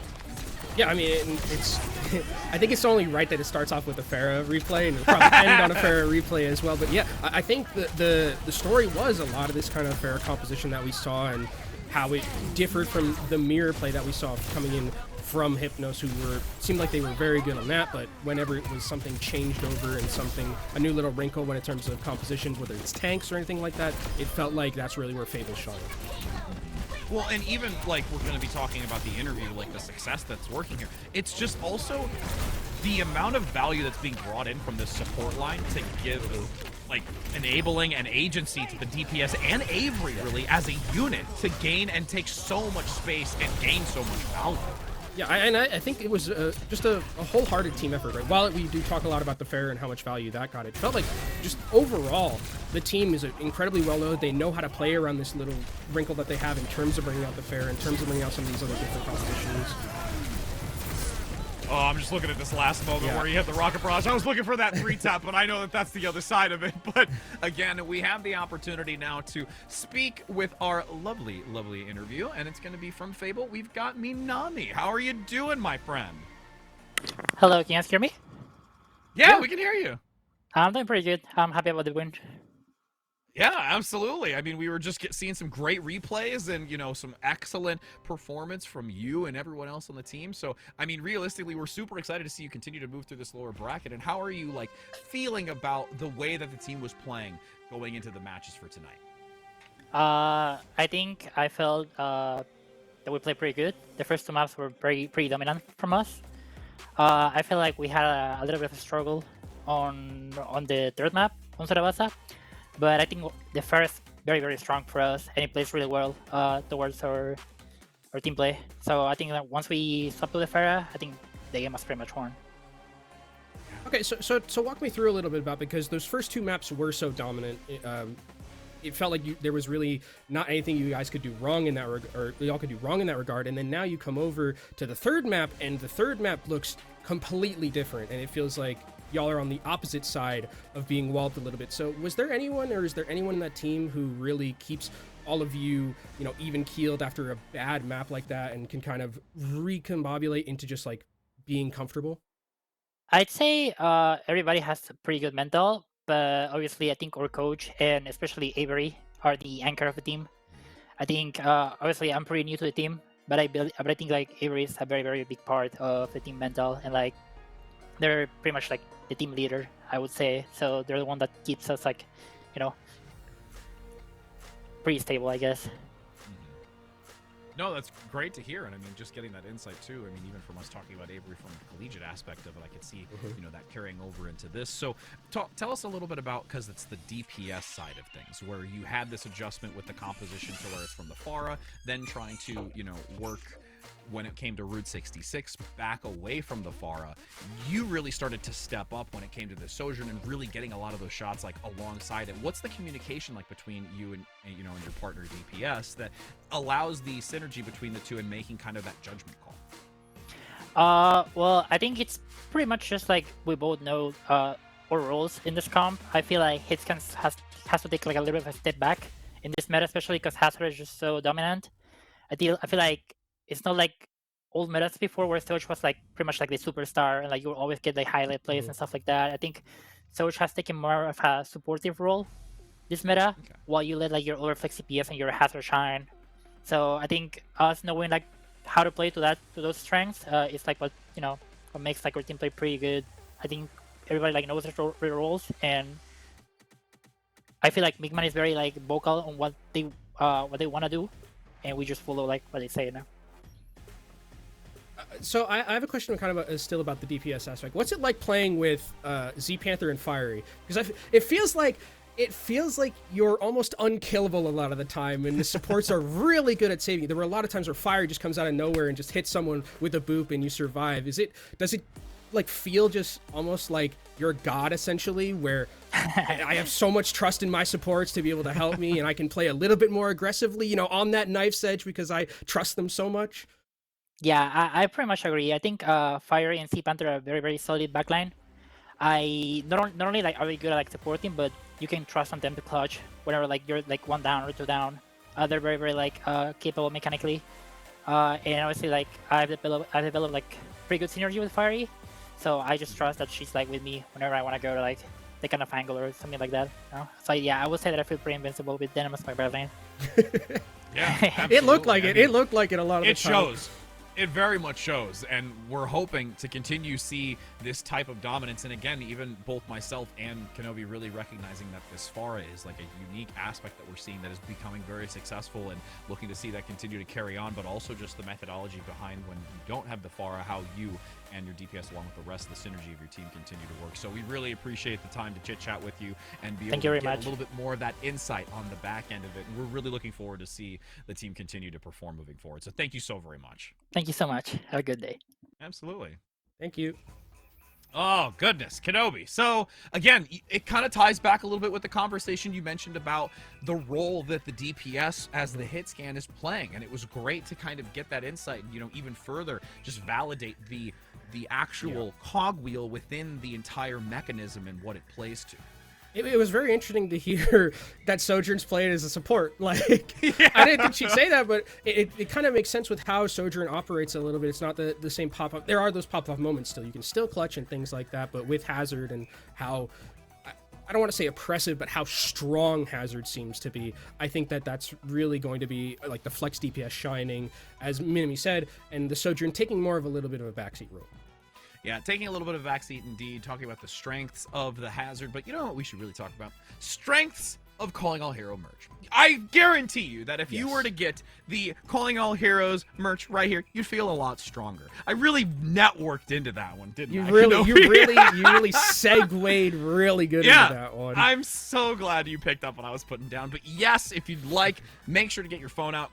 Hit that QR code reader, go with that barcode, go to the website, making some new purchases here for Calling All merch again. I know even CV was ranting and raving about I'll have to get the one for like my gym workout days when I go and at the gym and start putting in some that's a extra good workout call. days. I know, right? It's That's like a good call. That's a good call. It's an absolutely good one. But yes, needing to make sure to do that, and you can get some Calling All Heroes merch of your own. But I mean, realistically, Kenobi, if most of the viewers already don't have something for how long it's been going on, then you're just kind of like out of the times. Like you're not where you're want not the hat. having the item. I want the hat. Right? I want the hat really right? bad.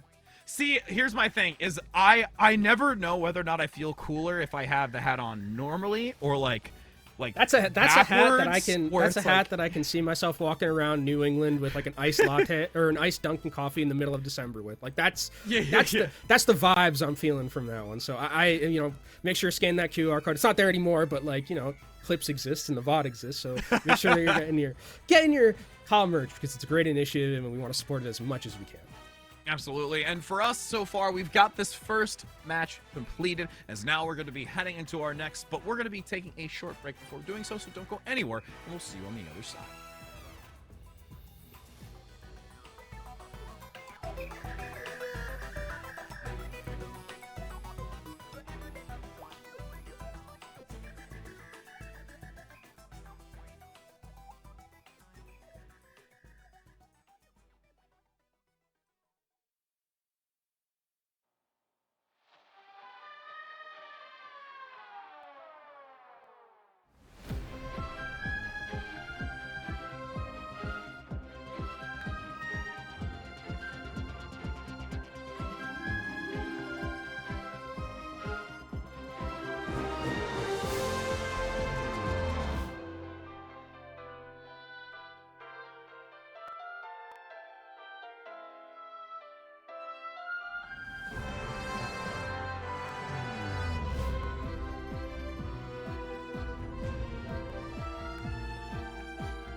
We're back, friends. We've got more action and more excitement, and even greater drops, because the longer you're here, the more stuff you get, and the longer you're here, the more excitement that happens. And then that's just us telling you what's going on. So yes, we've got now our second match of 3 today. We've already had a good one as we get to take a look here at what we're gonna have in the bracket moving forward. We get to talk about the upper portion, which is our first semi-final. Kenobi.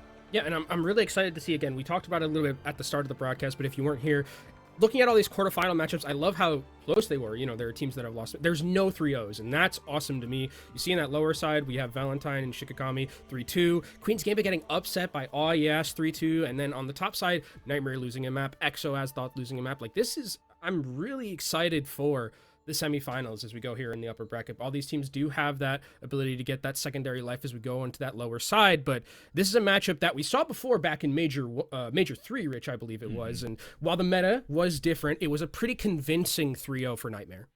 Oh, absolutely. And that's one of the biggest things I'm really most excited about, because the Hazard has done quite a bit to shake things up. Granted, when we at least looked at these two facing off before, and as you mentioned, Nightmare Eclipse really having the advantage, there are still, I think, moments that allowed EXO to have some kind of advantages, but more often than not, I think it's just they always felt like they were on the back foot. They never could really gain the early initiative on an engagement, and hopefully with these adjustments and the methodology behind having Hazard in the mix, that could be a significant change up in the way that they play and competing against how Nightmare is going to. Yeah, the dynamics changed because that old composition with the Mago was like super macro dependent, and like macro still does matter a little bit in terms of, you know, using ultimates effectively and all that. It's always going to matter, but it's not, I don't think, going to matter as necessarily as much as it was where it's like, okay, we have to use these 3 alts in a cycle. If we don't have this alt, no Juno alt, you know, yada yada yada, how that Mago meta ended up working. This one, it feels like it's a little bit more open, a little bit more dynamic. We're seeing flex supports be very important in terms of that ability to pop off. Sojourn's taking a little bit of a back seat like we heard a little bit earlier, and I think that tank play, the Hazard, is going to be, again, the really key thing to be looking out for, because if you have a Hazard that's kind of running the lobby, it's very difficult for the enemy team to get some footholds. And we can take a look now at EXO Azathoth's roster as we go into this. Kindred, again, she's been playing so well on this tank role and being such a force to be reckoned with up front, and getting the assistance from the supports was already something I think that was really well done by this group, but ever so more important now, especially with bringing in that Hazard and being a lot more relevant. I would be really curious to see how much more elevated that type of playstyle can be, because of how much contribution the supports were playing to give agency to this team, even though they were still behind the 8 ball. And I think we remember Kindred back, me and you, when we were casting contenders. She's Reinhardt Queen, from what I remember. I don't think we'll be seeing a lot of that. And Jeremy, it'll be interesting, because I think Jeremy was one of the players in Major 3 who was very adept at Pharah, from what I remember. So I think that that is, again, something to very much keep an eye on, especially if Pharah's kind of creeping up in priority, if teams don't want to be opting in for just this kind of mirror situation. But we look at Nightmare Eclipse as our next team here. One of the favorites, I would say, in terms of this tournament.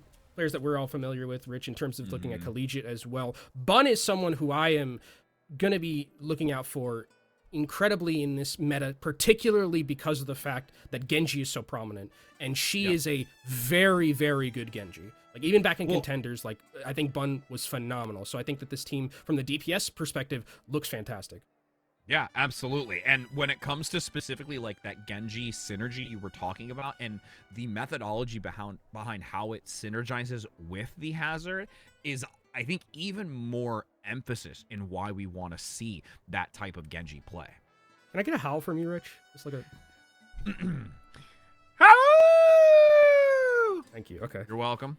Okay. Who let the dogs out? Hoot, hoot, hoot, hoot, hoot. And then we go to like analog sound. I'm hoping that I didn't like kill everybody with my howl. So. No, we like, I mean, like, we have to meow at least once, I feel like, on this broadcast. Maybe later. Yeah. We'll probably later. We already howled. We want to space it out. Yeah, we got to space it. We got to space it out. We don't want to blast the audience with too much of that just immediately, as we do have our first control map, so we can stop making fools of ourselves and talk about Samoa as where we're going. Yeah, there's no wolves here when it comes to this. Not in this climate. Not in this climate. Not at all. Maybe we'll find. Actually, what would be? What if like cockatoos or like whatever, or like birds, like or if you had like, you know, some like well, because there's like bananas and stuff here, so I'm thinking maybe like, well, A macaw? Are monkeys in like more of like in this tropical climate? I don't think so. I think. Well, Maybe. Maybe. Maybe. I don't know. We're not zoologists. No, we or are not. people of knowledge in animal. we're not Bear information. Grylls. We're not Bear Grylls. Yeah. No. But I would definitely think some sort of bird with a very like fluorescent colored beak. You're getting to be looking like Bear Grylls with the way I've seen you put on like 70 pounds of muscles, to be honest. Okay, 70 pounds is a little excessive. I dropped that much weight. I think I put like 10 on. Because could you, if I put on 70 pounds of muscle, I would probably look like Hazard. I don't know. Chat, go check out @RichRad Live and tell me that there isn't goodness. 70 extra pounds of lean, thick muscle on this man. Okay. This is getting really awkward. I love you, but my goodness, if anybody can see my cam, I'd be blushing right now. I gotta gas up my co-caster, obviously. All right. Well, what we're gonna be talking about is, there are dragon eggs in this place. I also did not know there were dragon eggs here. Obs are on fire right now, literally. I mean, as we go over lava, so that's pretty ironic that I meant to do that. But yeah, dragon egg. Ooh, what kind of dragon do you think it'd be? Sorry, deviating away. My pea brain is just rolling down the mountainside at the moment, so we're gonna let that just. Well, it'd be like a dragon from WoW, probably. Probably something like what's the purple Well, it'd one be a that red everybody played dragon, in so classic? it'd be- I just went. That's true. It'd be it'd be Alex Straza. Yeah. Alex Straza, Probably, yeah. something like that. Okay. Anyway, we're going to start talking about Overwatch at some point, and it looks like we are going to be seeing the standard composition. I wonder if Kindred does roll out on this. So we're seeing a return to the Mauga meta, and I wonder if Nightmare is even aware that this is a possibility here. All right. And now we're going to try and see this use of the Malga meta that we saw come back for a second lease on life. And now you've got Vittori getting hacked at the moment, but that's an instant takedown. Peace quickly makes minced meat of this Sombra play and forces back Exo Azathoth. I mean, I talked about the Genjis, and someone else who is very good at Genji that you and I are very familiar with is Peace. Peace is a fantastic Genji, I think on Brian Strand College, I believe, and was one of the reasons that during collegiate, Brian Strand was able to make a top 4 push, so really be on the lookout for this Genji to pop off, especially when there's not a lot of counters on the other side. You don't have to worry about another Genji. Now still focusing on Kindred rotating around, back onto the point. Again, you see this takedown again. Peace hyper-focused on the Sombra, really not giving much value to what can be brought with these hacks, or even just these backline harassing plays. See the engagement coming in from the Mauga here, but Hittori will be able to stay alive just enough, but the positioning was taken from Exo there. That's so much damage with this Kindred play. Now, moving forward, Hittori gets a nice pickup onto Jeremy, who we were heavily talking about from the Genji, but don't see it here this moment. As Kindred, still tucked away in the corner, finally goes down. Great elimination coming in from Eclipse. They have lost the point for the time being, and Exo is at least getting some percentage to deny the gain from Nightmare Eclipse. They were able to take control of that point, and I mean, really for Exo, it is going to kind of be the same blueprint that we saw in the last meta, where it's very ultimate dependent. Right? You don't have something like the Juno, though. You have to have a little bit more of that sustainability and AoE healing with this Lucio, with also this Kiriko. As Pauline gets taken down very low, we'll be able to survive back up and come back with Kitsune Rush. Hittori now in a flanking position. Great hack, instantly denying value from Hittori's flanking dive. Peace now with the blade brought out, but there is a sound barrier. You still lose one early, but that downpour is going to be a little detrimental when you lock everyone that's in its gaze into the specific position, and unfortunately, Kindred's just going to jump off and say, "Pawn farewell, let's go again." Yeah, 75% up and ticking right now for Nightmare Eclipse. A lot of ultimates used in that last fight, but we do have 2 very key DPS ults coming out from Exo. You have the EMP and you have the Death Blossom, but already a flanking overclock from Wisps, and it takes down Kuna before the sound barrier is even available. And again, when you're in these final percentages and catch the enemy off guard like this, Exo Azathoth is just attempting to scramble, and even if they swap it over, which they have now, there's not a full group to really come back to actually have a worthwhile engagement. The EMP, though, actually does hit 3. Peace goes down. Nightmare Eclipse gonna force themselves to regroup and try and compete against this. Exo Azathoth still doing a decent job keeping this contested. Has the cage to lock down 2 in the corner for the time being, and the Death Blossom from Jeremy might actually come in and be enough and force back Oh, but they've swapped it into the I don't know. I don't think they have the damage, Rich. I think that this is going to be a flip coming in from Nightmare. Oh, the elimination. Great Suzu to keep Nightmare topped up and ready to go. Kitsune Rush across the center. That should be game over on this round, and it will be, as that is the first round taken for Nightmare Eclipse. And I think what you saw there was incredibly good target selection coming in from Nightmare, where it's like they know that Sombra is going to be the thing that wins or loses it for the other side on EXO, because EXO's composition is so based around just hacking Hitori and making sure Hitori isn't able to play the game. So if you're just killing the Sombra on cooldown, you're not farming up towards EMP. And you saw, I mean, there was one EMP, it got 4, managed to take down a kill, but again, that composition is so ultimate heavy, reliant in cycling those ultimates effectively, that it just didn't end up working. And now EXO Azeroth are going to be going over to much more of a standard composition here. Jeremy on that fair, it was something that was really impactful back in Major 3. Can it get the same amount of value here as we go on to this next submap? I feel like it can. I mean, if anything, we know for sure that the Pharah can bring a lot of value from our previous series. We'll see if Jeremy is able to step up to the plate. Shots already fired on that flanking angle to see if there's any sort of chip damage that can be gained. Aggression up top from Hitori. Has to fall back. Peace gets one again. Oh, Peace on Peace. multiple occasions has now found early value in these fights. Nightmare Eclipse has just consistently taken early advantage because of what Peace brings to the table. I mean, you can screen cap that, you know, kill feed where it's Kuna getting killed by Peace on the Genji, and that's like the entirety of the story of the map so far. Peace has been a nightmare to deal with, no pun intended, and now EXO Azeroth again. I mean, the fact that this Pharah can't just like, the reason that you play Pharah here is you want to play much more of a slow pace, right? You want to be able to farm up, you want to be able to poke, but Peace and Nightmare are just saying, we're not going to let you. We're going to be aggressive. We're not going to let you sit and spam to your heart's content, and we're going to be the aggressors, and if you don't take me down on this Genji, I'm going to slice and dice your backline. You can see this rotation again. He's already on the flank going in lightning fast. The disruption blocked for the moment. Nice jagged wall to mitigate some of the sight lines, but again, with the mobility that Peace brings to this on this Genji makes it so much more challenging. That's a good lead, but Jeremy is brought down by Peace. Peace is just having a field day on this Genji. Yeah, there's nothing to deal with Peace right now. I mean, it can't be Kuna, it can't be Jeremy, and Jeremy's just going to go over to Genji because you cannot let Peace sit on this Genji alone.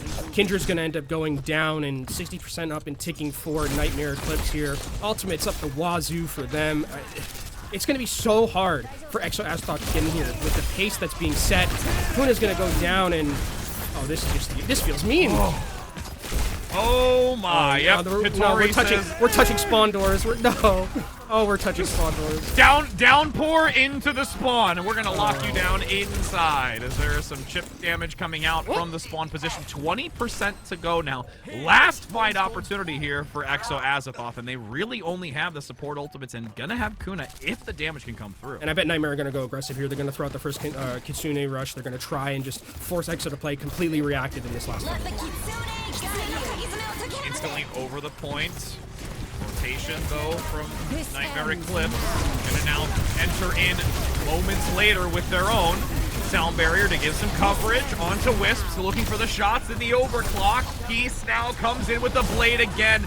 This is all Peace all day and is really shutting down EXO Azeroth with the great accompaniment with the rest of the squad. A team kill, and that is a easy victory here from Nightmare Eclipse. Very convincing as well, coming out from this entire Nightmare Eclipse team. And it felt like the second this map started, we saw Peace insta-kill the Sojourn, and from then it was just lights out in the entirety of Nightmare. They played so well. I love the other decision-making where they would always send the Lucio with Peace. So Peace really just was invincible a lot of the time, because even if you like throw some damage down, you have a Lucio there to peel for you. If you want to re-dive onto the Genji, you have Deflect, you have Boop. It's so hard to take that Genji out, and when it plays kind of like this off-tank, and when you have the lethality that Peace brings to the table, it's even harder, because you are always, it feels like, on the back foot if you're trading 1 for 2.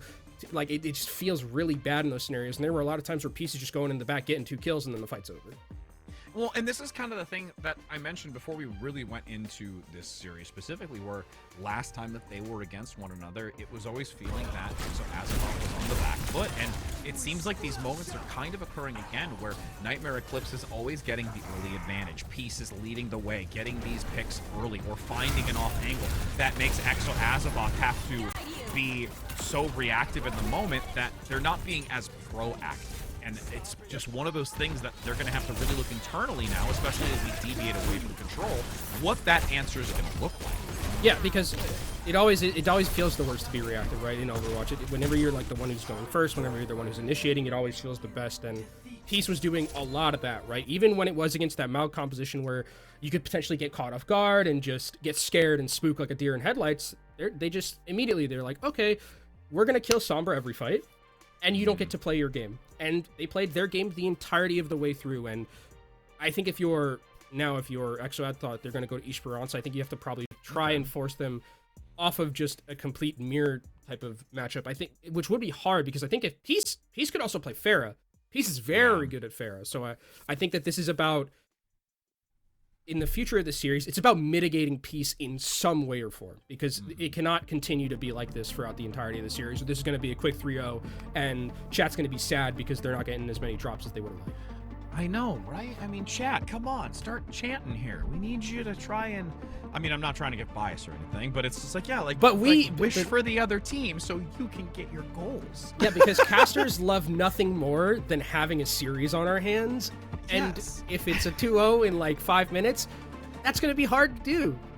I mean, to be fair, I haven't heard you in a while say, oh, we have a series on our hands. Like, you saying that right now... I adamantly try to not do it. I know, but it's so great when you say it, because for me, it's just like, it's basically like flipping the switch where I'm just like, oh, let's go. I'll say it when it really calls for it. When it's like, when we really have a series on our hands, then I'll say it. Just hearing you say it though, even now saying that I could hear your smile grow. You were like the Grinch in the Christmas movie when you just smile when I said we have a series on our hands. And my heart grows 3 times bigger. Yeah, and it's already big anyway. Like so your it's muscles. Just gonna... Oh, again with this? I'll get there one day. I'm just jealous. Hey, it's okay, bro. I'm here. I'm in your corner. One of these days we'll have to just like have a meetup. We'll just have a gym day and we'll be like, yeah! As we're going to be hopping into this next map, Push is where we go. Esperanza, we will see what the composition has in store for us, which again, like you mentioned, the Pharah, really something on the table here. And Peace, I would not be surprised if we again see the Genji, because there's no real need to change it. If there's something that needs to be done, it has to be from Exo Azeroth. And Jeremy already hovering over it to lean into this first, and I think doing so out the gate is going to give much more benefit to them to try and compete against this. But then in doing so, even though we had from the interview that, you know, the Sojourn is kind of like not as, like, let's say the leading character in this moment, I still think Wisp is going to have a lot on their hands to take care of Jeremy. The thing is, you do have an infinite skybox to play with Jeremy, right? So you do have that ability to really let the Pharah cook in the air. The problem is that if Nightmare doesn't allow you to do that, right? You want to play a bit slower of the place. You want to poke out when you're on something like this Pharah, but we've seen Nightmare be very aggressive with these flanks like they're doing now. And look at all the pressure they're just putting onto Jeremy, not even securing the kill. And they might actually... Jeremy is back to spawn. All the way back to spawn with this Genji and this Lucio. And now it's a... I mean, yeah, on the other side it's a little bit scary, but look at how much... It's like a horror game.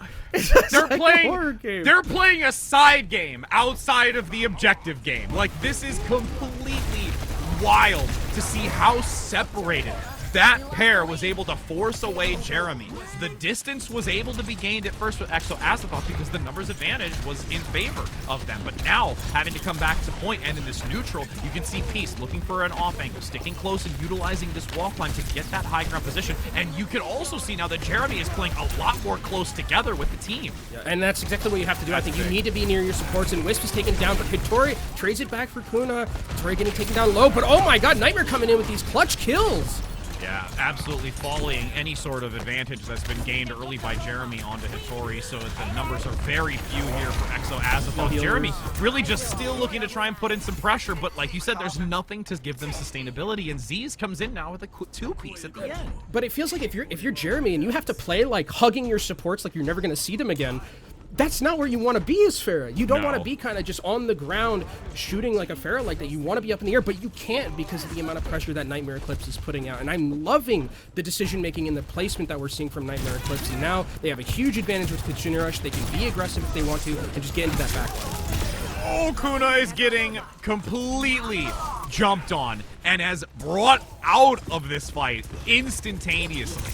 This dive it's crisp and clean like a freshly opened bag of Lay's potato chips. Like every time they are making a dive, it looks so calm, cool, and collected. They're using their cooldowns so effectively, baiting out the ones from EXO as well. You saw the slide, and you saw Hitori put a perfect wall just to make sure the slide got absolutely nothing. They take down the Sojourn, and then it's just free from there on a 5v4. Second point is going to be capped here for Nightmare Eclipse, and they are looking like they have their pedal to the metal, and they are not stopping. Yo, I really want. You do see a Kitsune Rush coming to the table. That's what we want. As you can see, it gives much advantage here to Nightmare Eclipse, but Hitori's been brought down, and Z's actually still going to get 2. So even though it was Hitori eliminated on the tank line, everyone else is still going to get the benefit. Nightmare Eclipse, despite having no tank, is able to continue dominating. Z gets 3 headshots with the kunai, and that's both support ultimates used for EXO. Ultimate as well with the barrage used, and this is really starting to fall apart for EXO. It feels like they do not have a grasp on this whatsoever. No foothold. DPS ultimates and tank ultimate available for Nightmare Eclipse. We'll see if Kuna can make a miracle happen with an overclock on the other side. Wisps also with an overclock. Seeing when the time to strike, as there is a quick shot and a Hitori follow-up. Just the calling and the timing here. There's a cage to lock down multiple players from Nightmare Eclipse because they played forward. But unfortunately, despite them being locked in the cage, at this point, it's just a rabbit in a den of lions. I mean, those picks are gonna matter because of the fact that now with the respawns, EXO should be able to get back out here and stay alive. Nenwai goes down. That means Nightmare Eclipse is gonna have to retreat. Wait!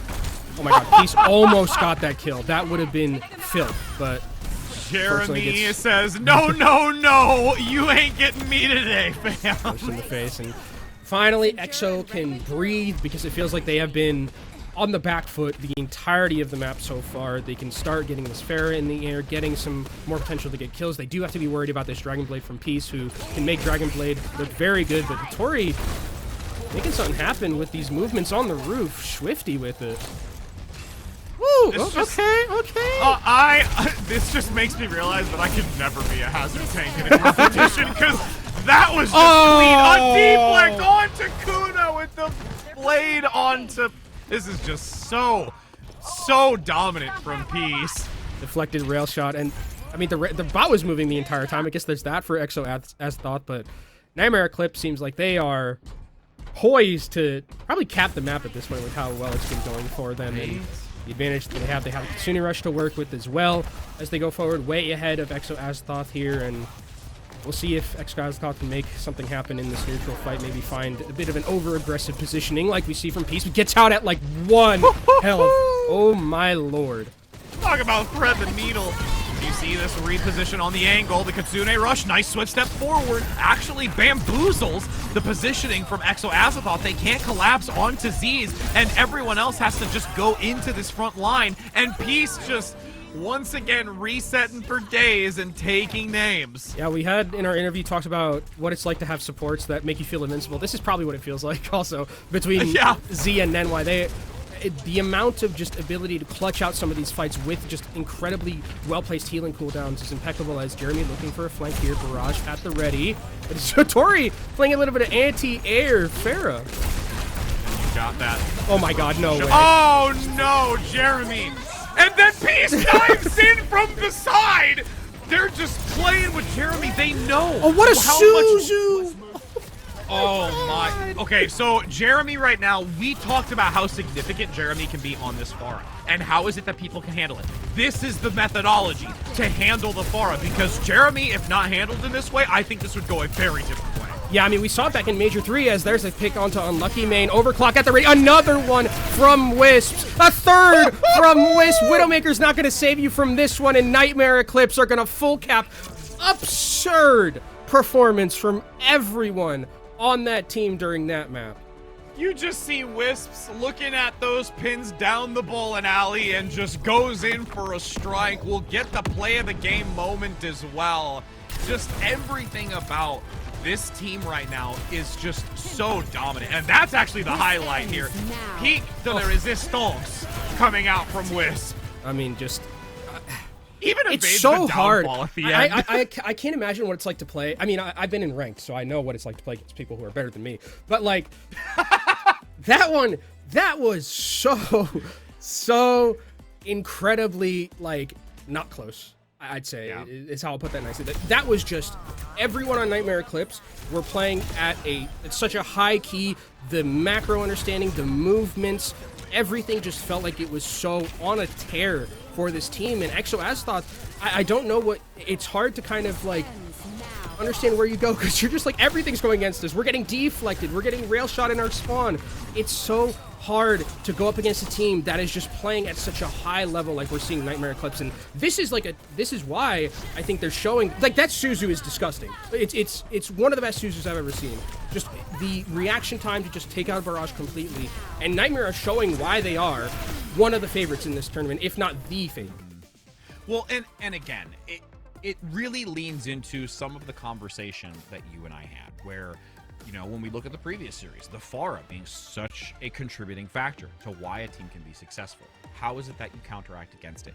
Here is a perfect example of a team that recognizes that something like this has been brought to the table. How is it that we can play not only just, yes, when we talk about the skill of these individuals, but also just the methodology behind how is it that we can deny value being brought to a character, that a hero that really can impact a fight like this.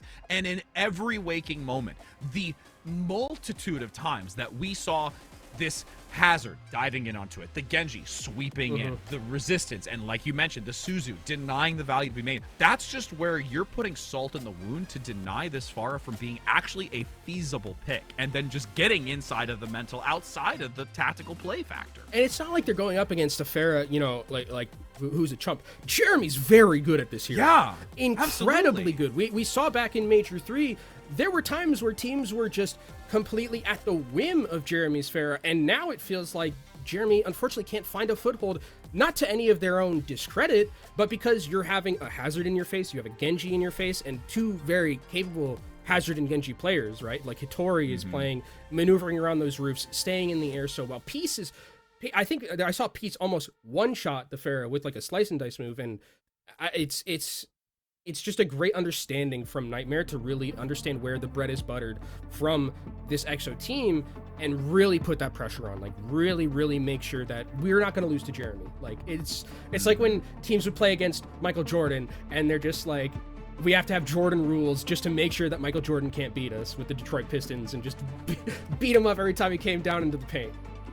That's going to be your first sports reference for 2020. I held it. I held it for like a good amount of. I held it for like 2 hours, didn't I? 2? Bro, like, I honestly am a little disappointed that it wasn't sooner. I do it for you because you know, I know you really do.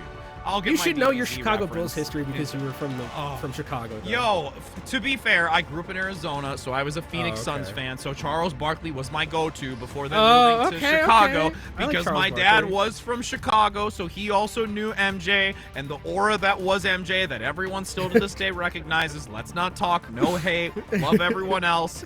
All the like people out there that are like, oh, LeBron and everything else is like, no. I get LeBron's cool and all, but like the legend himself. The legend himself shall never be dethroned. Sorry, okay? You're stepping into some dangerous territory with the GOAT debate for basketball. I will take this debate because I have seen far too many TikToks or other things of professionals saying it's a different story when you talk about MJ. There's a different story as we're going to be heading into this. I didn't know these bugs were here either. Yo, Ob's just giving us the glory that is these maps in detail. Oh my gosh, there's more! They're everywhere! I had no idea these were here. I hope we don't have. I hope those in the chat don't have like a bug phobia. What? It's like arachnophobia, but that's like specifically spiders. That's for spiders. I wonder if there's just overall bug. There's a phobia like creepy crawly legs. Somebody knows it. Somebody will add us on X and tell us that we're There's a phobia for everything if you know, try hard enough. But If you believe hard enough. if you believe hard enough. But I think what we believe in is that Nightmare Eclipse is going to probably roll out on their standard composition that doesn't feel like EXO has been able to force them off of yet. And we'll see EXO stick more towards that standard mirror matchup, which does worry me a little bit. I mean, the Pharah was worrying me because of how well Nightmare Eclipse were playing against it. But we'll see now with the Genji. Jeremy, a very adept Genji, nothing to scoff at. So we'll see if Jeremy can find a way to really get a lot more value. But, oh, already a very aggressive dive, and Peace takes down Unlucky Mane, and this is just kind of what we've been seeing, Rich, throughout the entirety of this series so far is Peace and Nenwai on the flank, getting into that back line and just assassinating one of the members and making it an easy 5v4 to start things off. That's like a Goomba stomp moment where you're like, all right, I'm kind of playing a little bit with my food where I will eventually get it. And Nightmare Eclipse just really exerting dominance here, even with this adaptation from Jeremy to try and go onto this Genji to go head for head. Oh, okay.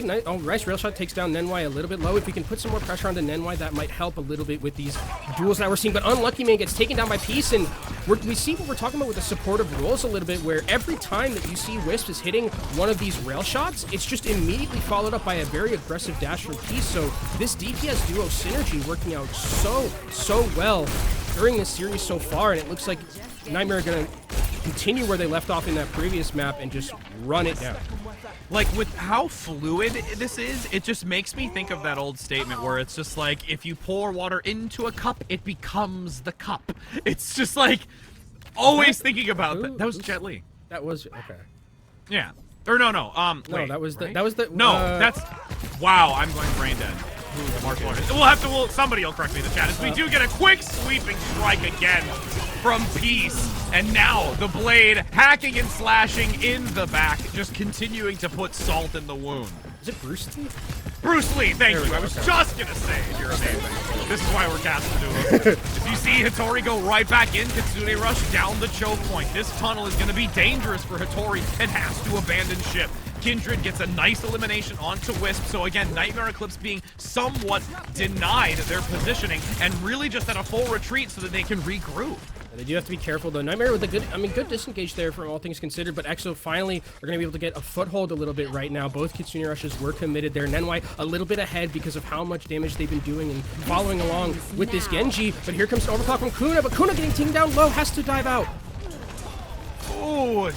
Unfortunately, there is no way that things are going to look bright as the sound barrier comes out, able to get... Oh, but Hattori is down. The downfall actually gets the elimination, but as I say, that piece is going to come in, attempting to turn this back. Now, Jeremy, with that consistent... Well, unfortunately, there's no deep light to deny those incoming shurikens, so things look a little dire, and that's going to be the checkpoint reached. And 5 minutes for Nightmare Eclipse to work with here. A lot of time in the bank. Nenwai playing on a knife... Oh, my God.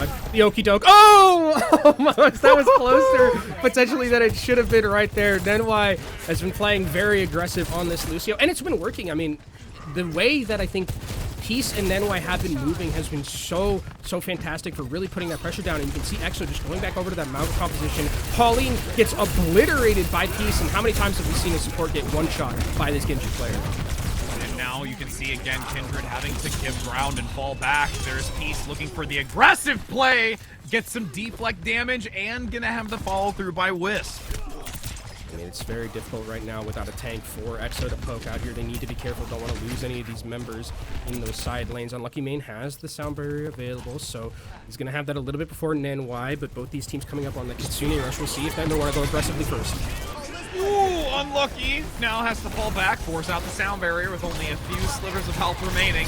Pushing forward, you can see that Peace with this blade still has the deflect to get out if necessary, but great recovery here. EXO Azathoth having the spawn advantage is able to deny and get the eliminations. Payload finally ceasing to move forward, but still, this is 4 minutes with only a few meters realistically left to go. Yeah, it's pretty much one team fight if it's clean and you're going to be able to take this map, but I think for Nightmare Eclipse, they're totally fine with the trade like that. Yes, they use Kitsune Rush and yes, they use Dragon Blade, but now they have a sound barrier of their own, which they can just use to blanket any aggressive dive they want and take this backline out. Tori on the outskirts will look to fall back to regroup and anchor towards this corner. Kitsune Rush now. That's a nice pickup to come through. Unlucky Mane gonna be unfortunately regretting that positioning. Kindred was Peace alive? The doorway. Oh my goodness. This is just constant lockdown. where Kindred at this point uses the charge to reposition and unfortunately just can't get out and has no abilities to sustain. I mean, Tori is just playing bodyguard right now. Now, is there even potential for Exo to get onto the cart? They can't. And even Crispin claimed 3 minutes for Nightmare Eclipse, and I don't know if we have a series on our hand anymore, Rich. This is just, again, it's been so crisp and clean, so convincing from Nightmare, and it feels like Nightmare could be playing anyone right now, and they wouldn't struggle at all.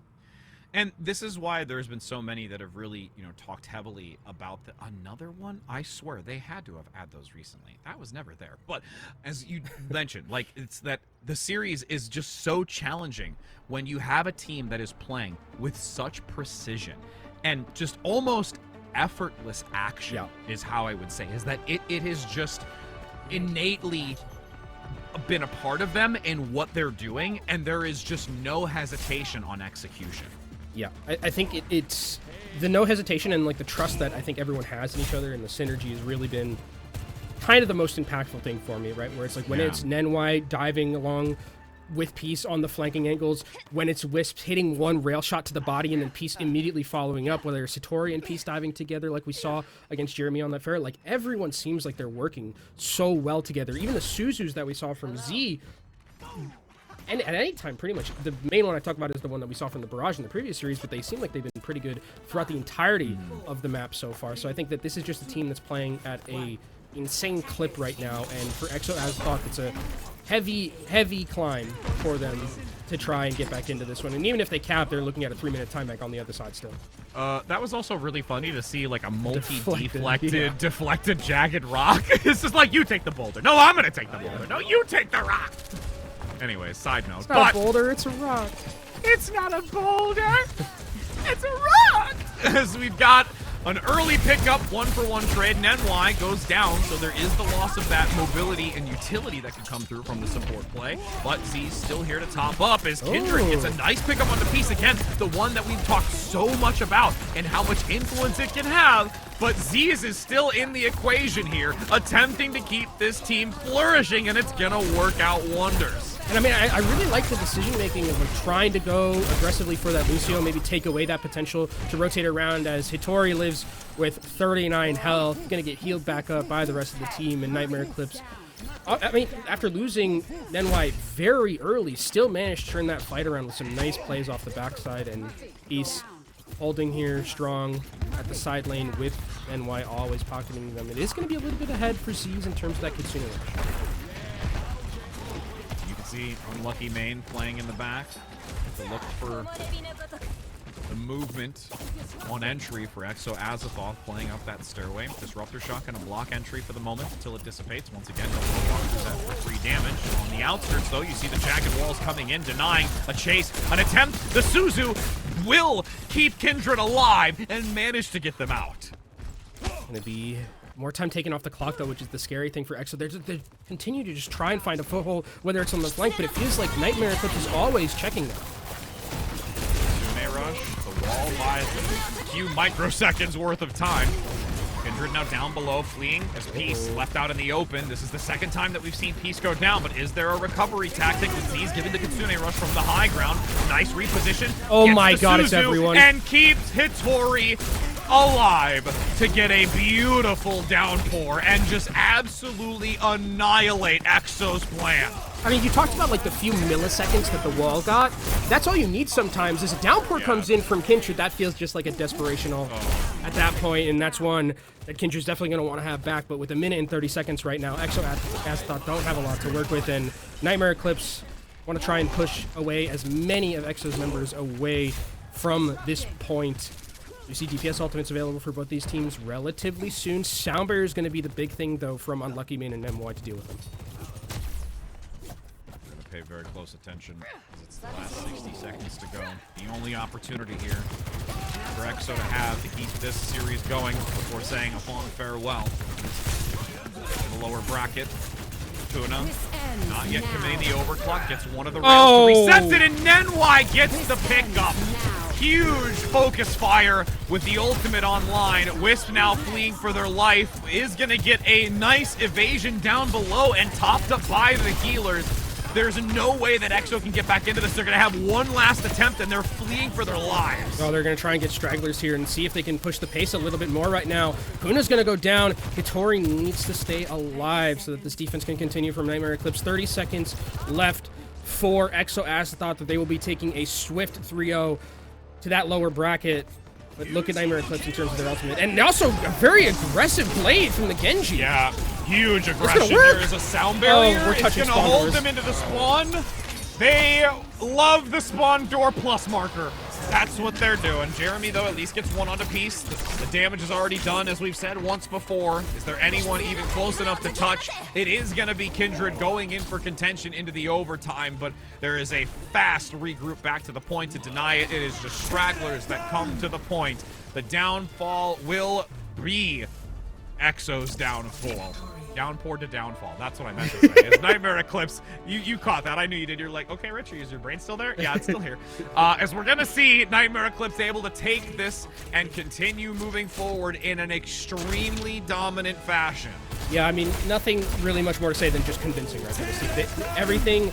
Everyone played so incredibly well. There was moments from every single one of these members, and it felt like all 5 of them really were just a well-oiled machine. And this team, if they continue playing like this, I don't know who's stopping them. They are very, very strong. And this was a team that we thought, you know, they got a map taken off of earlier in the bracket before this, and now they come in and they 3-0 a very good EXO team and make a Jeremy, who was one of the best players I think that we saw from Major 3, not really get as much value because of just the amount of pressure that was being put down, and they knew the target selection was always there for Nightmare Eclipse. It was fantastically played all around, and there's not much more to say besides that. Yeah, and as we look through these replays, it's just so much dominance and just the effortless coordination. I'll say it again. It really is, and it's something that, from an opponent's standpoint, recognizing what this team is doing and trying to find the weak point is going to be a task, like a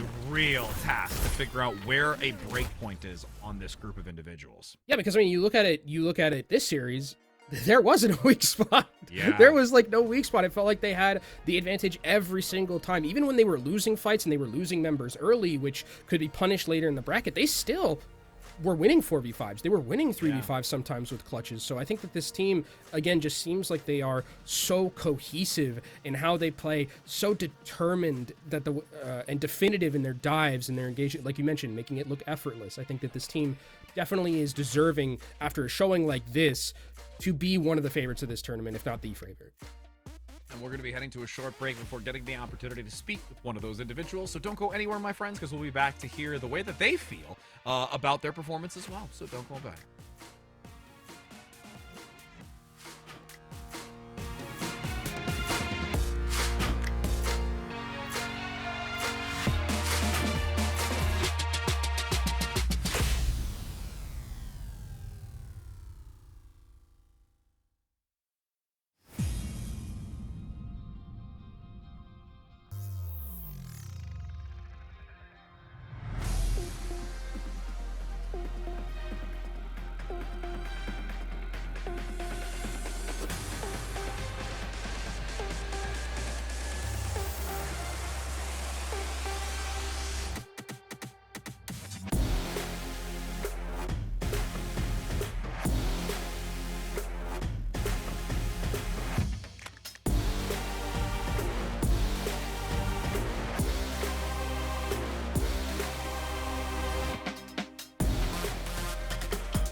We're back, my friends, as we now get to take a quick look at some replays, as you've already seen the series, but for those that might have stepped away and grabbed a bite to eat, now you get to see it in its encapsulated form from start to finish. Before we get that lovely interview, and Kenobi, we already basically saw from the doors opening what to expect, and it was never let... The pedal was never released. It was just to the floor the whole time. No footholds for Exo throughout the entirety of the series, pretty much. And Nightmare, it felt like they were on a mission to just completely take over the series and not let Exo back into it at all. And you're right, they never got their foot off the pedal. And I think that this replay package is going to be pretty much almost exclusively Nightmare clips. But I think the other thing about this was just like the clutch ability of this team was fantastic. Yeah. I think I'm always looking to that one Suzu that we saw against the Barrage, against Jeremy on that Esperanza map. But even beyond that, like, they're winning 4v5s, they're winning 3v5s sometimes. Like, this team just overall, we talked about it, so decisive and never really looked panicked. That's the thing that I really took away from that.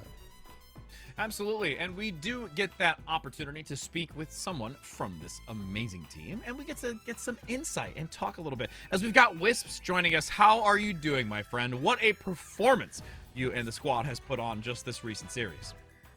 Hi, I'm doing pretty good. Thank you. So talk to me a little bit about your role as a DPS, because we heard a little bit earlier from Minami that Sojourn has taken more of a supportive DPS role in this kind of meta that we're in at the current moment with the Hazard. What are your thoughts on how Sojourn operates? Because you had some pop-off moments yourself, but do you think there's something to Sojourn taking a little bit more of a backseat to the Genji and the Hazard in a meta like this? Personally, I don't really think of it that way. I think it's just like you have to really understand like spacing really importantly. So like there's like Hazard is just really scary as a tank, like with like one-shot potential, especially with like Genji and Rail. So like there's windows where you do have to play like really afraid, but I don't think it's as afraid, it's more as playing in like proper space. And then like Sojourn is like really good at being able to like flip map and like dictate like where your team plays. So like when their Hazard like engages, you just like slide and like completely take their side of the map, and like you can kind of like dictate exactly where the fight's taking. So I think it's like a pretty commanding hero like in this meta.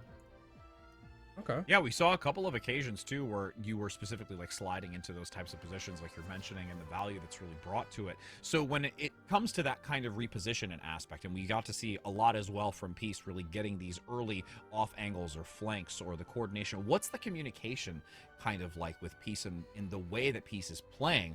And is it something more so just between like Peace and the tank, or is it you and Peace? Like what is that like?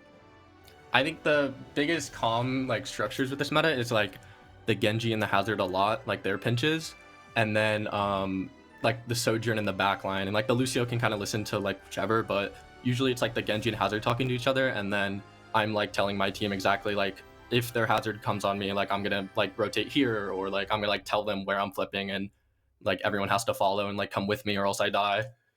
And like that's kind of how the comp structures work, where it's like the Sojourn in the backline, and then like the front line would be like the Genji and Lucio sometimes, and Haz. Mm-hmm.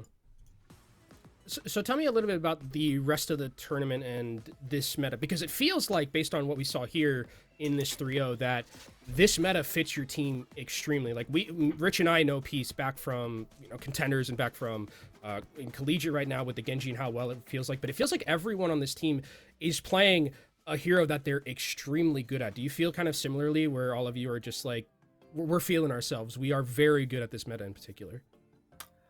Yeah, I think we are. I will say though, like I know it doesn't show, but this is like the first meta like Hitori has complained so much about ping, like because she's on so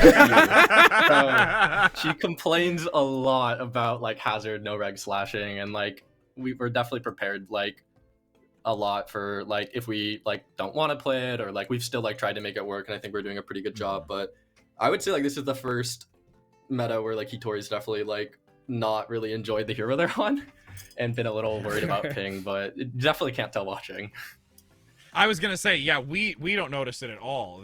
Yeah, they were on the air. They were anti-air Pharah throughout like the entirety of East Toronto. I couldn't tell that there was any problems. Yeah, I saw her like CS:GO surfing for like one point. That was like, crazy. We had a really good clip of it. There was a lot of rooftop evasion and maneuverability, so it was really exciting to be able to get to chit chat with you and talk a little bit about kind of the methodology and the comm structure and the way that your team is playing, and even those little hiccups of not wanting to be on the hazard. But I mean, your performance today was absolutely seamless. So we're really looking forward to seeing, you and the team continue to move forward in this upper bracket, and, if there's going to be a team that can even match what you've brought to the table. So thank you so very much for your time, my friend. Yeah, thank you for having me. Absolutely. All right, there's some words that we get in, the insight for those that might be at home, who have their own little group of friends that they like to play for comm structure and talking about. You get a little bit of that, high level competitive play talk.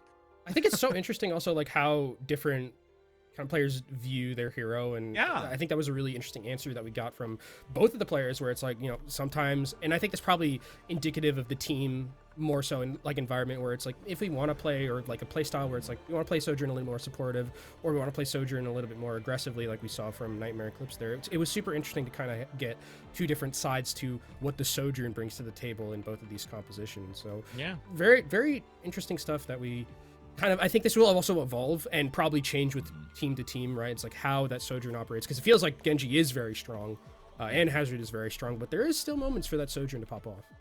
And you talk about change and different understandings, and what really is great change? You getting a new gaming chair, right? I mean, come on, like, you gotta change it up. You gotta be able to get rid of your steel aluminum fold-out chair like I had years ago, as you yourself talked about, with the dent in it that's super rough on the bum. Is you're gonna have now the opportunity for a Blacklight chair giveaway. Again, this ergonomic chair just being able to change the entirety of your gaming experience, and you can make sure to be entered into this by going specifically onto x.com Radiant GG, where you have the pinned comment that tells you exactly how to be involved in this and to have the opportunity to win one of these as well by reposting and replying to enter. So make sure that you do go to that specifically, along with the opportunity where you can react to enter when it comes to the Calling All Heroes verified Discord members. So those multiple options for you to be able to get a chair like this, and Blacklight being a tremendous sponsor to give these away. And I cannot wait to see the posts from those who actually get the winning opportunity to get one of these chairs and to just show it in your gaming space. It's gonna make me super jelly. I mean, yeah, we're going a long way from the steel chairs that we saw, but I mean, also the winners of the tournament are going to be getting some as well, so that's going to be really awesome to see. And obviously, thank you to Blacklight. And the trophies that are from Blacklight too. Literally about to mention you. I stole it. We're like this. We're like this, me and you. But yeah, it's just been great to have Blacklight here as a sponsor, and there's still a lot more great Overwatch to come. I mean, yes, that series was a little bit one-sided, but it was still some really good Overwatch, I'd say, from Nightmare Eclipse. So we'll see if that can continue. If anything, it's like two sides of the coin. We had a really fast one, and then now we're gonna have a really long 5-mapper. I'm hoping that I didn't just ruin it. And then you can say, the Caster line and the thing and the stuff. I didn't say anything. I swear. We're gonna rewind and go back. But yes, we will be heading to a short break before entering into that final series for the day. So don't go anywhere, because we're just as excited as you are to see if this one can go the distance.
Welcome back again, my friends. We've had 2 series, and now we're on to the 3rd, and it's going to be a great time. Why is it a great time? Because you're here with Kenobi and Rad. Yes! We're back. Why did you do that voice? What was the voice for? I don't know. It just kind of felt like it was needed. I felt like I had to do that. Yes.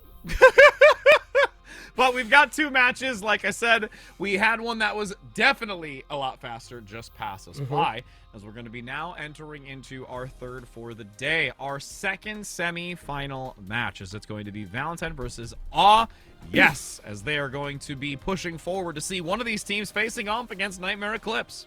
Yeah, and I mean, we talked about a little bit how this bracket has shaken up so far in that quarterfinal, where that maybe one map against Who Is Not Okado was a wake-up call for Nightmare, who briefly 3-0'd just now Exo Azthoth. But Yes being up here, CB was talking with us a little bit yesterday, Rich, and if there's anyone I kind of want to know, if I want to know anything about Calling All Heroes, it's probably CB. And CB was like, that's a big upset. Queen's Gambit, I mean, was in the grand finals of Major 3, and taking him down this early is a big deal. So we'll see exactly what made this team so strong, as we're going to see them now on broadcast, and we can check out their roster right now. Well, and I mean, especially when we just talk about, again, the differentiation between Major 3 and this. I mean, Hazard being a massive aspect to it. And in this case, everyone really wanting to choose Hammond. I think that's a huge thing. I just want to highlight that. Yes. I looked at their team sheets, and it's just all... It's all Hammond. Just all the way down. All Hammond. All Hammond. Don't all think day, it's going to be nothing else possible. I matters. think Roll Q is going to take us away from that. But I think... Lies. Yeah. Again, it'll be interesting to see kind of like... Beating a team like that strong is always a big momentum booster, right? Going through that upper bracket. And you kind of feel invincible, especially against a team that's that good.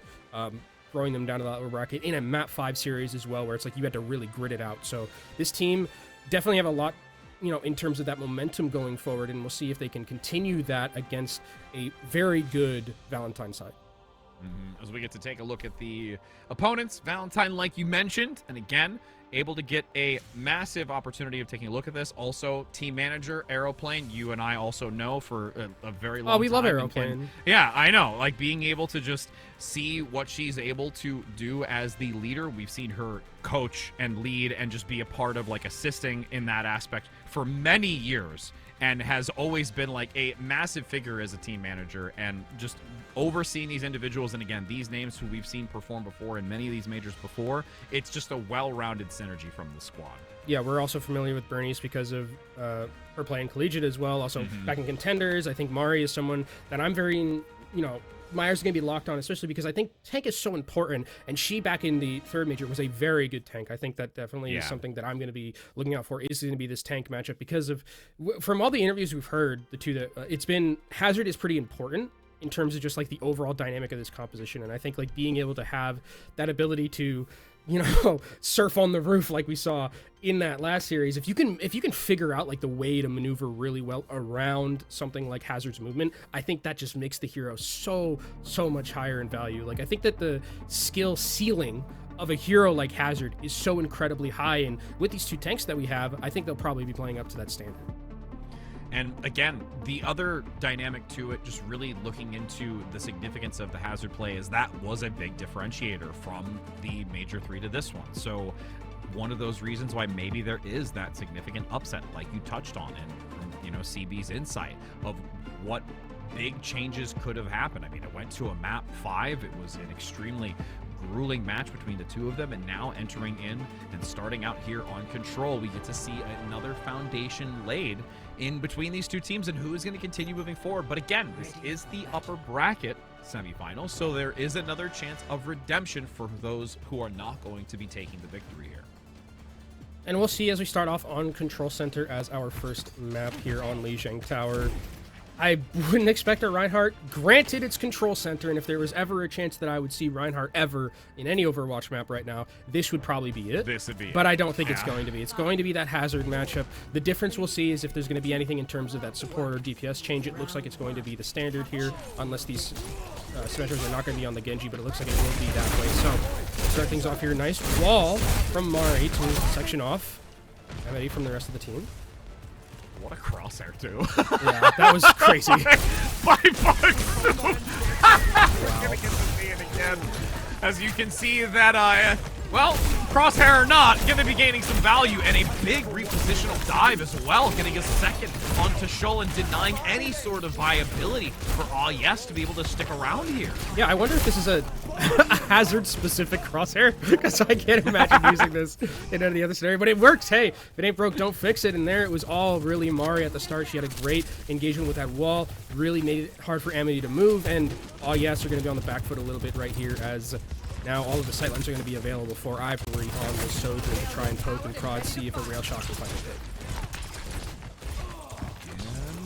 And Genji needs to play a little aggressive. A little bit of a divide and conquer here. Front position from Bug Soup. Now having to fall back and look for the regroup. And maybe gonna find damage. There's the pick. Amity goes in very quickly as Bug Soup gets extremely low on this front line. And when you lose the tank like that, things can get so dangerous. Hazard being so influential, as you mentioned. As Amity looks to rotate back, gets the Suzu, managing to get a sustain.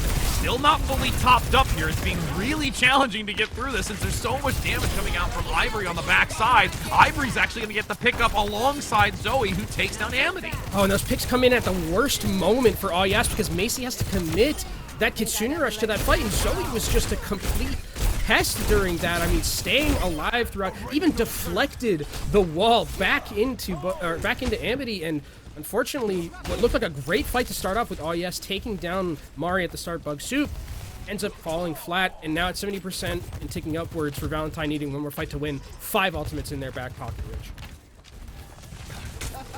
See which they're going to lead with first. Kitsune rush to start. And you can see that Yes needs to be very careful. Wait for that to fade. There is still enough time to go back in once it drops, and they've got a few ultimates now ready. Amity also approaching this downpour. Driving forward, looks to probably lead with the sound barrier to give some protection. Needs to use it soon. Macy is low. The blade comes out. Sabotabi is unfortunately extremely low, while Zoe blockades the remaining few in the choke point. And this reposition isn't able to even get back in to compete against it. And that is a 100-0 dominant performance by Valentine. Very composed from Valentine. I mean, that one fight where Mari went down really early on the Hazard, because she got a little bit too aggressive, I think, and wasn't respecting the damage on the other side. The way that the rest of the team kind of just stayed alive and just didn't panic and were using their movement cooldowns very effectively, using their peel cooldowns effectively to make sure that Amity isn't just able to completely slash and dash through the team, I think was really well played, and that was something that made a complete difference. You see Valentine taking a 1-0 lead here as we go on to our next map of Lijiang Tower, and this would be probably where we could potentially see a Pharah if these teams are going to be opting to change things up at all. As the doors open, taking a look. Oh, Tracer. Nope, it's going to be Tracer. Okay. It does offer a little bit more of that flank potential where you can play from that side, poke a little bit more, make it a little bit more difficult for AJMR and for Bernice to really get a lot of value. But Bernice already takes down Shul, and that's the fight completely over. Yep, that boop is critical. And then Bug Soup just comes in to clean up anyone that's still there, and that's a decent amount of percentage gained here, just to, again, continue to give agency for Valentine to take the lead. Really good aggression, I think, from Valentine, because they see the Tracer, and they see the Tracer is flanking, as Bernie's going to moonwalk a little bit on this Lucio. They see the Tracer flanking, and they know that Yes wants to play a little bit more slow. They have the Tracer who's just going to try and poke and prod from it towards that Pulse Bomb, and they're just like, okay, we're going to take a 4v5 engage, and the Tracer is nowhere near this fight, and that's going to be totally fine for us. Oh, there's a separation. Oh, Sabotabi needs to be very careful. No recall remaining. And the dashes are barely... Oh! Didn't have the second one come up in time.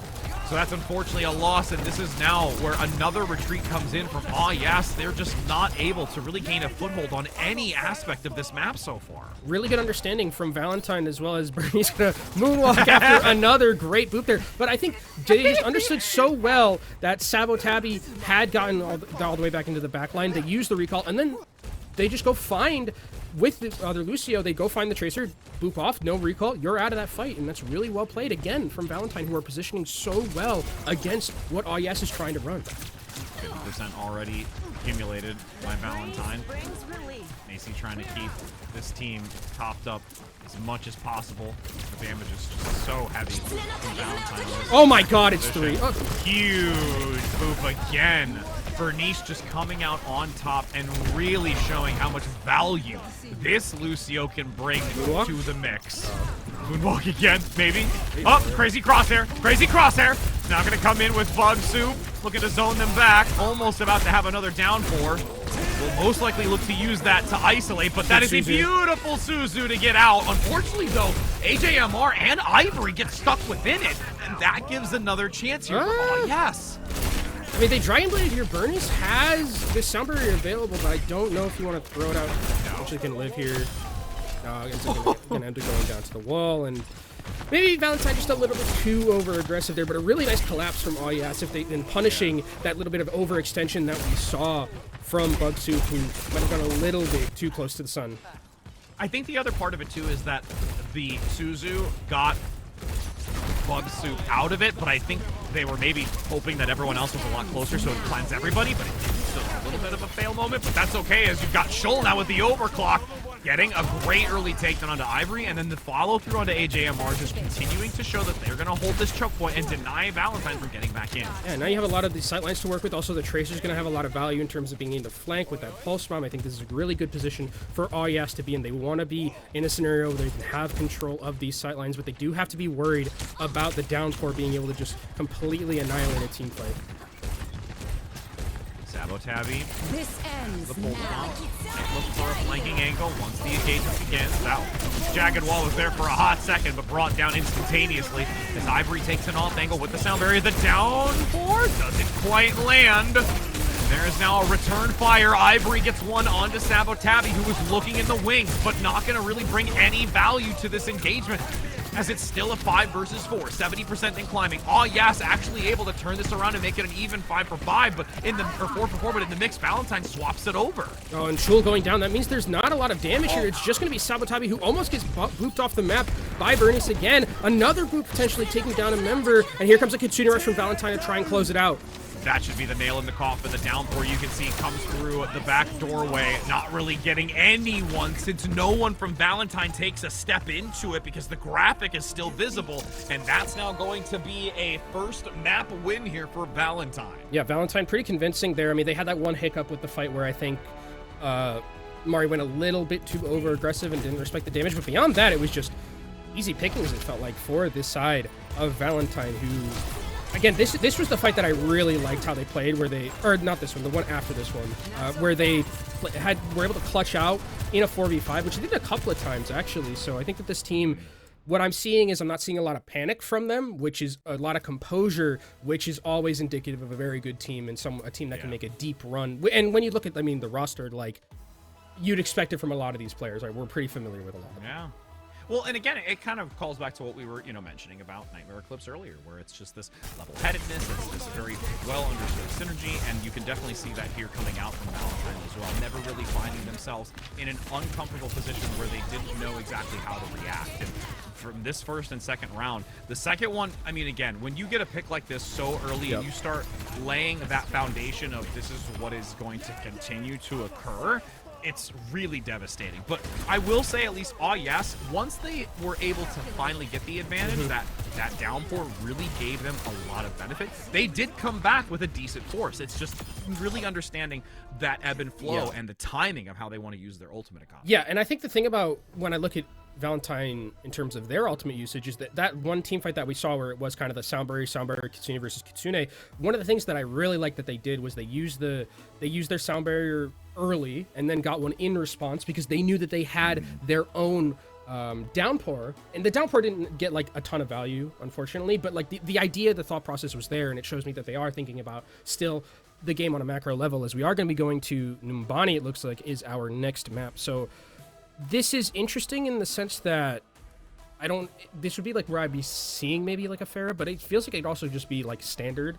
And this is maybe a map that if you're you're thinking you probably like a little bit more if you are choosing this one, obviously. So I think that's probably where they're opting in for this one. Or they do have like a little bit of a wrinkle in terms of like maybe an Ana, maybe a Winston composition, something like that. And again, with what we've already seen on this map specifically, we had the chance to see it competitively just this last series. The Malga, again, was something I think that was just unique enough to one of the teams. So going into this with having the Hazard v Hazard, I think will be an interesting aspect to also take a look at, because I think that's something that's going to be a lot more relevant in how both these teams play. And I also feel that Yes might have a better time being able to utilize that and go head-to-head on a map type like this versus the Control that we were just on. They did also beat Queen's Gambit on this map yesterday. So, yes. Like, you know, if you're just like thinking about like, oh, maps that are good for us, definitely one of them is if you can beat a team like Queen's Gambit on it, you should have a pretty good time as well. I didn't notice this. Is that like a cat face? Like the green things are like eyes? Are you thinking? It of, looks like either that or like a Mewtwo kind of head thing. Like, you know what I'm talking about? Those are definitely eyes for sure. Those are. That's what I'm saying. Like, so, ooh, is it like a Persian cat? I don't know. Oh. Like, you know what I'm talking about? Ooh, Yeah. Yeah, I think I'm right. They're definitely I'm gonna eyes. say They're yes. for sure eyes. They're definitely eyes. And then there's kind of like an itty bitty little nose. You see the little yellow thing right there? I think that might be a lighting. I don't know. It's okay. We're having a moment again about the, it's the lighting. What? So this is No way. So this is, I mean, so I saw them put Wrecking Ball, all of them. We have like a here for roster graphic type thing. It was at Wrecking Ball everywhere. I'm understanding why now. This is why. This is a very, very interesting comp that we're seeing on the defense as well. Like on the offense, I would like be more expecting of this, but on the defensive end, this is not what I was expecting. And this, what I see from this from Yes is just disruption, just a complete amount of disruption. Overload the enemy team with the flankers, with everything here. But if Macy goes down that early, it's going to be a little bit difficult to pilot. Yeah, we'll see what happens now. I mean, again, this is just already spelling disaster. Not yet rotated down to the bottom. Well, now that the rest of that high ground has been completely removed from their positioning, we're going to have it go again. Yeah, and I mean, the thing about that composition from Yes, it's like you want to play it a little bit more slowly. You want to be the one to dictate the engages. You don't really have a lot of feel for your team. And there, Valentine are just like, hey, we don't care that you're running out on this weird composition. We saw one person who's a little bit away from the rest of the team. Guess what? They're assassinated, and we win the team fight off the back. We'll see if there's some bearings to be grasped at this moment to recover from that very easy take. Some great tech though from Wrecking Ball, trying to isolate and separate within that side. Pile Driver attempts to go for the stun, but a nice boot back. Force this Wrecking Ball away. Can't quite find nearly as much value. Doesn't get the elimination. So much harassment. Yeah, a lot of disruption as well, and it's putting really the healers into overtime trying to deal with all of it. Suzu committed, so that's a really good cooldown forced out by this Hammond play from Kanata. I'm going to try and get another pile drive. Nice boop again to deny that close proximity. The bowling ball for days, but there's, even with this like type of play style, there's no really stopping the consistent momentum that Valentine has. You have to trade picks. It's like the only way that this comp is going to be able to survive is if you can get, yes, you can get value by like forcing out cooldowns, but it's always going to favor Valentine. If they're diving into the backline with the Genji, with the Hazard, the supports are going to have a hard time dealing with that. So it's on the rest of the team to try and get some sort of value. Now the Kitsune Rush comes in. Oh. Valentine getting the checkpoint. Unfortunately, Wrecking Ball play can't get there fast enough despite the heavy movement. And now, consistently with 6 minutes, this time bank is absurd. That's one of the fastest Numbanis I think I've seen. This is a crosshair of all time as well.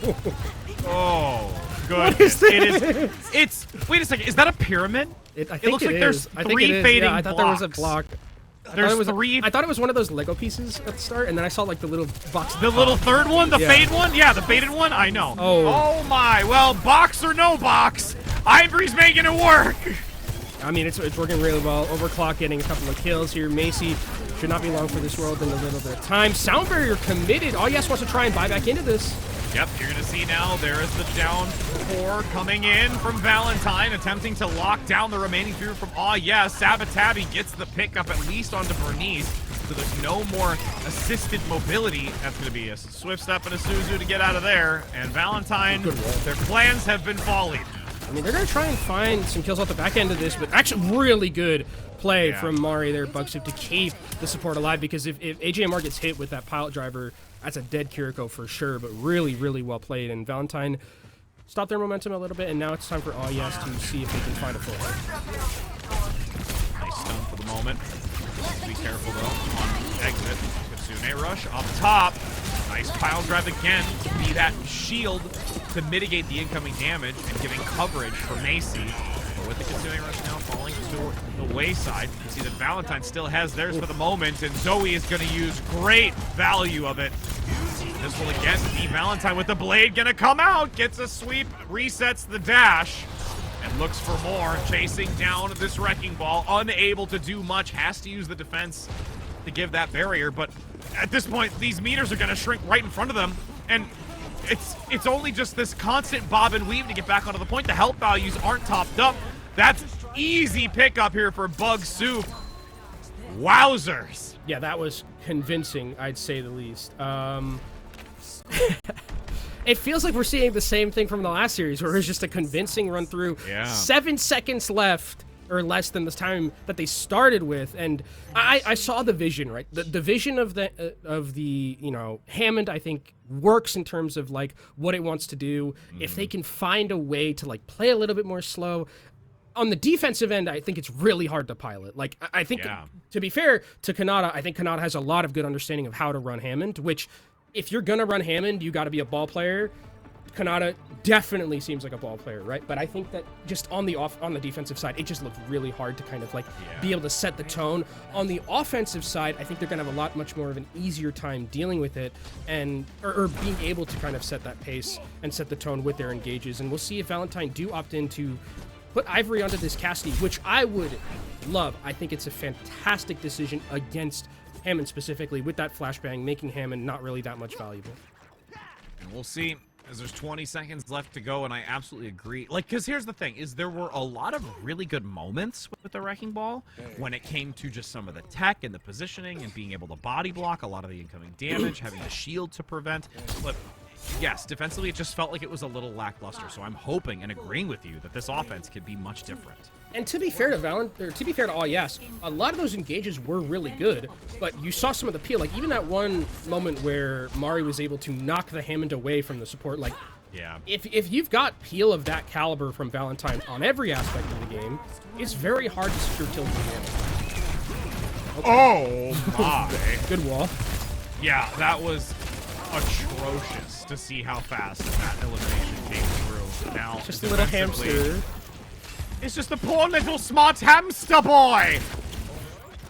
Are we doing Monty Python now? Yeah, a little bit. Right.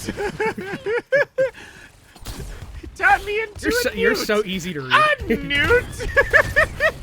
It's just because you've been around me for far too long. I know. Because you're going to see this Wrecking Ball now attempt to try and cause some harassment on the offense, which you mentioned.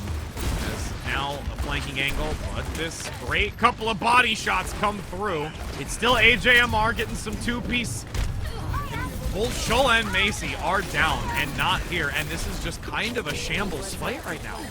I mean, they're doing a good job, again, peeling for themselves. Like you saw right there, just bobbing and weaving around the Hammond. And the difficult thing with this Hammond is that, yes, you cause a lot of disruption. You force a lot of cooldowns, but you're there by yourself. And I don't think Hammond, in the current state that Hammond's in, can one-shot or can, like, take down a Lucio and a Kiriko, unless the, you know, scenario is perfect for them. So we'll see.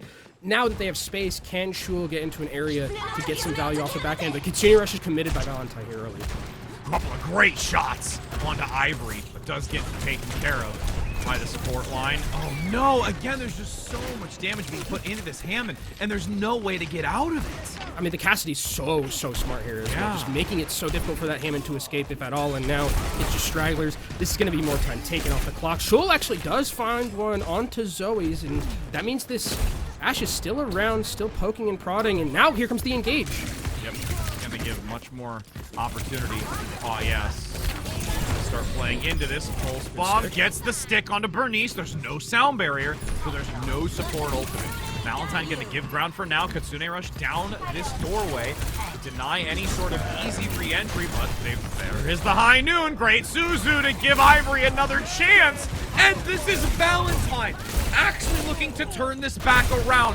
What a wicked turn of events as Valentine forces back Yes to really only get one tick of the three. And it's like, that's just better defense beating better offense, right? Where it was a great dive from Kanata and the rest of Yes, but a perfectly timed Suzu completely negates what the Hammond was trying to do. And this time bank that Yes had has completely dwindled down. Only a minute left, and there's still a lot of key ultimates for Valentine to use. We'll see what Kanata can do.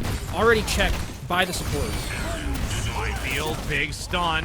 Sound barrier committed. Bernice gives the coverage to Ivory and themselves. Get back into this. Now. Suzu!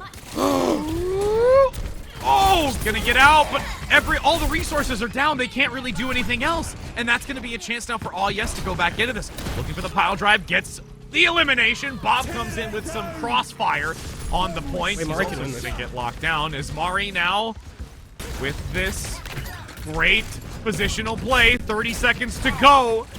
Is there a chance that this aggression and this attack is falling? Zoe and AJMR deny the attempt. There was so much thrown into this that Yes is unfortunately going to break under the defensive pressure. What an unreal clutch from Valentine, and Yes used everything to try and win that fight. Sabotabi can come back and maybe find a pulse bomb, but the health pack is stolen away. Recalls forced from both tracers. Tabby now fleeing for their life with this pulse bomb needing to be thrown. Can anybody get there to touch? Nobody's there in time, and again, just microseconds late as Valentine is able to take this and put themselves on a match point. And the Hammond experiment does not work here. It is just a fantastically played counter to everything that they were running, and I really am enjoying, throughout this entirety of the day so far, I'm loving seeing the peel we're seeing from supports. Like Lucio, I talked about at the start of the broadcast, is there kind of just to eat rail shot a lot of the time when Sojourn is in the meta. But a lot of what we're seeing from like very good Lucio players, Bernice being one of them, is this peel potential is so strong. And even just the understanding to go for that tracer at the end, right? Like, they were coming that the PvT battle was going on. Bernice goes over there, is able to push the tracer away. That means there's no touch. It only has to be Kanata, and the pulse bomb gets 0 value. Like, it's just very smart play from a lot of these Lucios that we're seeing. As we take a look at these replays again, it's going to be very Valentine dominant. But, I mean, you have to give props an attempt to what Yes is trying to do. Just really put a change onto this, catching their opponent off guard, hoping that something sticks. And even with these like last moments, and like you said, a better attack, or what was it, a good attack with a better defense. I can't remember. That's better defense being better defense like, being better defense being good offense, and that's what it is. Yes, and it's I think the actual saying is great defense beating great offense, but I mean, the thing about it is like whenever we saw like a lot of these engages from the Hammond, we saw like AJMR perfectly poised, just hit a Suzu, and the value's gone. That's what I was talking about, where it's like the state that Hammond's in, it feels like you need a buddy, like you need someone to dive with you, and even then it's still hard because Kiriko has Suzu, and if that's not being forced out before, every time 10 out of 10 AJMR is just going to be like, hey, I'm going to hold this until we get dove on in that perfect moment, and then I'm going to, and then we can turn the fight back around. The Cassidy, didn't see it a lot in the kill feed, but just having that stun and the flashbang completely, I think, took the Hammond out of it. Yeah, gotta find their what is it? Your travel buddy? When they were talking about in school, like if you go on a field trip, it's like, who's your travel buddy? Oh, your buddies. We didn't call it travel buddies. We just said buddies. Oh yeah, no, we said travel buddies. I'm just older. Oh, okay. All right. Okay. Well, there you go. Oh goodness. But yes, as we now see Valentine being on a match point, and again, you can see here a 2-0 and a 3-0. It has been quite convincing. Is now potentially this third map is a place where we can see a turn of events. Dorado on Escort is going to be the selection. I do like this. Yeah, I don't remember. I haven't seen this map in a very long time. At least I haven't casted it in a very long time. But it'll be interesting to see kind of how this map is going to go. Specifically because when we saw Yes, I think, play Escort yesterday, they played Havana and Dorado. Oh, they did play Dorado. It was the one that they won, map 5. They closed it out on.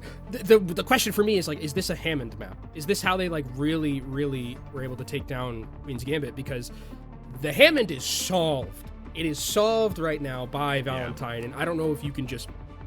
you could obviously try and play it again, but it feels like after that last map on Dumbani, that is a puzzle that is completely solved by Valentine, and they would be totally fine, I think, going back into a map like that. Yeah, I mean, again, the only reason I could potentially see it if they actually wanted to test it or play into it is because they know that they're in the upper bracket, where if they wanted to try it because they know they have a second chance, but even then, I still agree with you. I think it's too much of a risk. Like, that is a small variable, and there was presentation of Ashe, which again, when it comes to this map, that's something that can be very, very strong, and we've seen historically, and also maybe that aspect of it is still to carry over from it, since Yes did try to bring that to the table. So a number of factors that I'm really looking forward to seeing on this map specifically.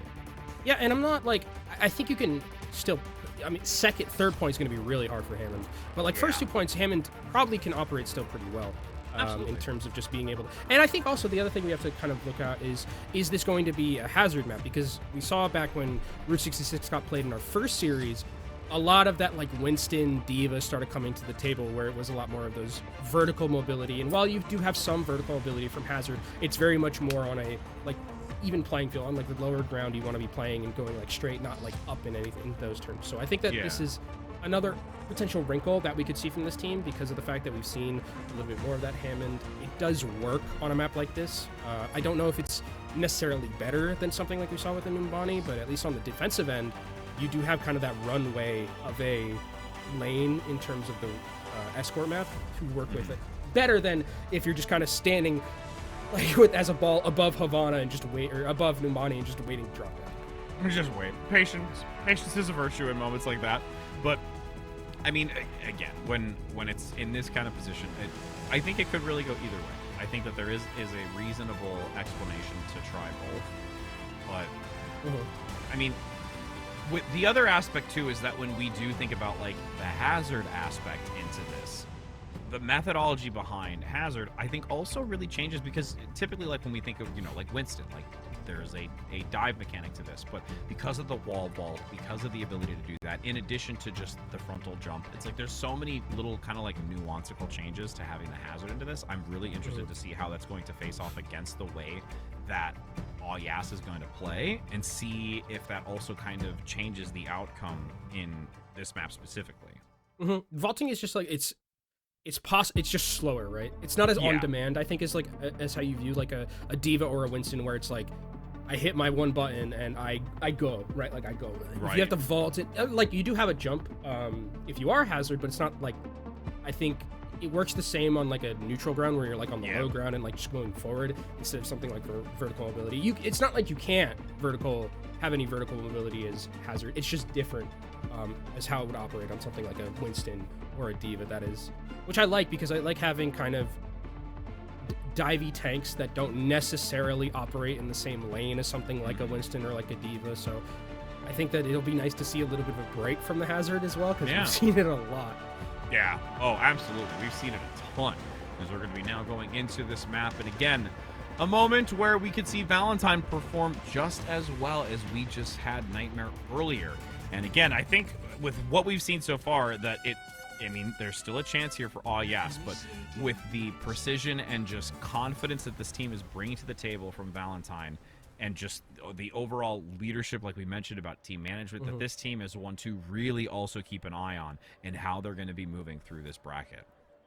I mean, if there's anyone I know who can put together a good team, it's Aeroplane. It's Aeroplane! Aeroplane's done it for a very long time in the scene, so she's definitely someone who can make things happen in terms of assembling a team. And it looks like this team is one win away from taking themselves to that upper bracket final against Nightmare Eclipse, so this team's rocking and rolling right now. Okay, now, Hammond. Yeah, I was gonna say they're gonna try on the defense here.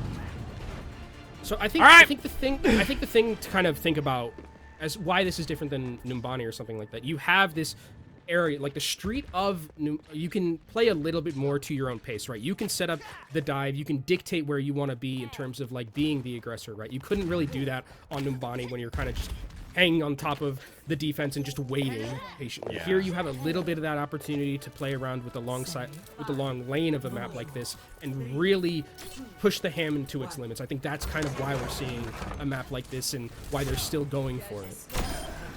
Oh my goodness! All right, Sylvanas, for the Horde. As as Valentine comes in with a quick piece. That's such a good skin too. It's such a good. That's what I'm saying. I saw it instantly, and I'm like, yep, okay. Because now you can see with 3 minutes and 40 seconds, 20 seconds, gets that instant pickup onto the Lucio, has to come back into it. And now Ivory going to see if there's anyone that's going to be out far enough. Really not too much. Up top, the Wrecking Ball now going to try and transition across the rooftops. But not really any stun opportunity yet.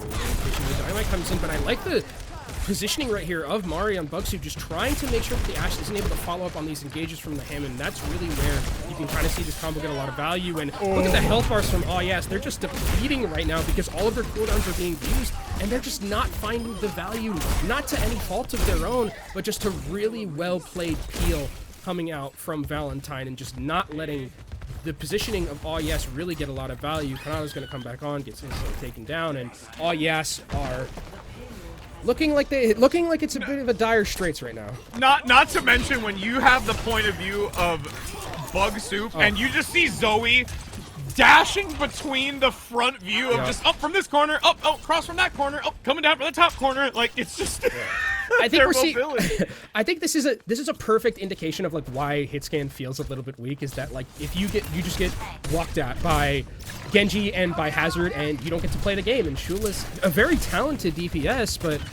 just unfortunately not able to get the amount of value that they would like. Nice move to come in and separate the stun from the Wrecking Ball. Downpour gonna come in, doesn't quite land, so falling back to the point for the moment, really to stabilize until the group recovers, as Sabotabi has to get that health pack and look for potentially a sneaky pulse. But again, actually it's the stick. Okay, there we go. That was very good. Very well done. That's one way to punish the checking that Bernice has been so good at throughout all of this, but yes, because of the pace of this game, Kitsune Rush is available here for AJMR already. Well, and the thing is too, is Sabotabi's on the low ground and just kind of looking up. Like, can't really get there to assist until drop down on, and Zoe's looking for the chase, getting the decent amount of shuriken damage until finally bringing that Tracer out of the mix. Sabotabi goes down, that means the Tracer isn't here, and the Sound Barrier comes out. They know that they have such an advantage right now. Noya not even close to theirs, and a desperate minefield thrown out by Kanata to try and stop the bleeding, but Valentine are on a complete rampage right now, and Rich, I don't know if anything's gonna stop him. I mean, this is the hardest part to also play Hammond in, so this makes it even harder. I mean, it makes me wonder if there's gonna be any sort of adjustment in the last moments, like after getting through this checkpoint. This hold here is important, and especially with Bob looking to also stick close enough to keep that payload to allow the Wrecking Ball to deviate away from the position. But the overclock now is active, looking for the couple of decent shots. AJMR being down is really significant, so it's Bernice the only one who can keep this team healthy, which is going to be a challenge as the area of effect has to be close in proximity to do so. Valentine, though, really unchecked with Ivory on the high ground, and Bug Soup just going to play on the mainland towards where that cart is, and it's unfortunately just going to be one shot after another, and it's a cleanup now, and this checkpoint has been reached. That's so clutch from Valentine. I mean, again, the composure is just so strong from them. They were losing that fight for the majority of it, and then they just play patiently. They play around their advantages when they know they have CDs, and now the kill feed is lighting up orange, and they have all the positioning to work with. Ivory's going to have all of the sight lines. Shul is just not having a good time playing Hitscan against this combination right now. Down on the wall now, going to block some of the incoming trajectory. You can see the Sound Barrier is primed and ready to mitigate. Couple of decent shots, 8 HP. So dangerously low. And again, there's still just this consistent movement forward. There's no way that yes has been able to crack the code. The pulse bomb goes in once again. This time, unfortunately, it does not stick. Zoe with the blade, looking for the back line. Attempts to counterplay Shoal, but that's at least a shutdown until a flanking Bug Soup comes in. And now things are looking a little dire as the staggers continue to come through. The payload is pushing forward. The Sound Barrier as a desperate play from yes to hold on for dear life. 3 minutes on the time bank right now, and it is all Valentine all day as that is a pickup from the Downpour. And this will be a round completion in, once again, an extremely stylish fashion. Very, very convincing here from this team of Valentine, and it feels like we're seeing kind of the same series that we saw previously, where we were talking about, you know, before how much parity it felt like there was, you know, with how the upset that we saw Yes make over Queen's Gambit. And in both of these upper semis, it's just been washes so far. It's very surprising to me how these two matches have turned out, and this looks like it's a very convincing 3-0 about to be for Valentine to take them to match up against Nightmare Eclipse. Now, it is the last opportunity here for Yes. They have not only a completion to have to gain, but then go a second time with a time bank that's quite massive. I mean, I've not seen this map in some Dorado, time, yeah. but for Dorado to see 3 minutes, that's pretty wicked. Yeah, and I think the other thing about it is that, like, they do have that extra life, right? They do have that ability to go to that lower side and figure out a way to, you know, see if they can make something happen with this composition, or go back to like the standard Hazard play. The Queen's Gambit's probably down there being like, we want you. Right? we want revenge so bad because you knocked us into that. You did not just hit me with the Soldier Boy reference in the year of our Lord 2025. See, you had to change it to 2025, so you already had to make some changes in that statement. I cannot believe you are making you references. Those are gone. We don't do that anymore. They're never gone if you allow them to live on. If you tell me to crank that, I will leave my chair. As we see 3 minutes and 30 seconds on the clock. Door opens. Shoal attempting to be on this Widowmaker, which really isn't unfortunately getting much value. The shots haven't landed, especially with the chip damage that comes in from the backside. Valentine playing very dominantly defensively, but Bugsoup needs to be careful, really utilizing this small little corridor to get themselves out of a sticky position as the shots are fired. Ivory, again, though, on this specific play has, like you mentioned, been so helpful.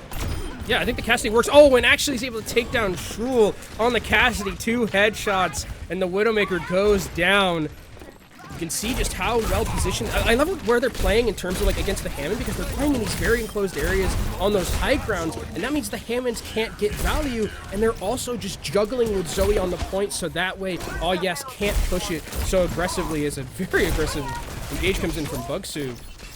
Well, not only just denying the Wrecking Ball aspect of it, but the fact is that because you have the jagged wall, it also can just basically cut off any sort of follow-through engagement and just get out scot-free. I mean, you're seeing Shul just trying to find like a miracle pick somehow, some way on the Widowmaker to break this fight open, as though he's gonna win the Tracer 1v1 in the side lane. And oh, Rich, it's feeling a bit dire here for Yes. I mean, Pulse Bomb's gonna be available soon for Sabotabi. That's really, I think, what they got to bank on, is finding one of those supports and really making it difficult. Or Shul getting a nice pick. That's a big opportunity, though. The chase is happening. You see Bugsoup chasing in the back, able to get Shoal, so that is not what you want to see. As this payload is still continuing to push. Okay, Sabotabi gets Bernice. That's nice. That's nice. It's what you need. High Noon, there's gets the pick. Beautiful recovery. The combination with AJMR being right there to get the assist on the layup is beautifully done with a minute 40. Yeah, great Suzu keeps the High Noon alive to make sure that they can secure the kill. Here comes a nice engage, though. You can already see in the backline the support's getting taken down low, but Zoe looking for potential with this Pulse Bomb, and Shoal ends up going down to Bugsoup. That just feels like what it's like to play hit scan against Hazard right now. Kanata goes down 2, and a minute left for Yes, and it looks like they are going to be heading to that lower bracket unless a miracle happens here.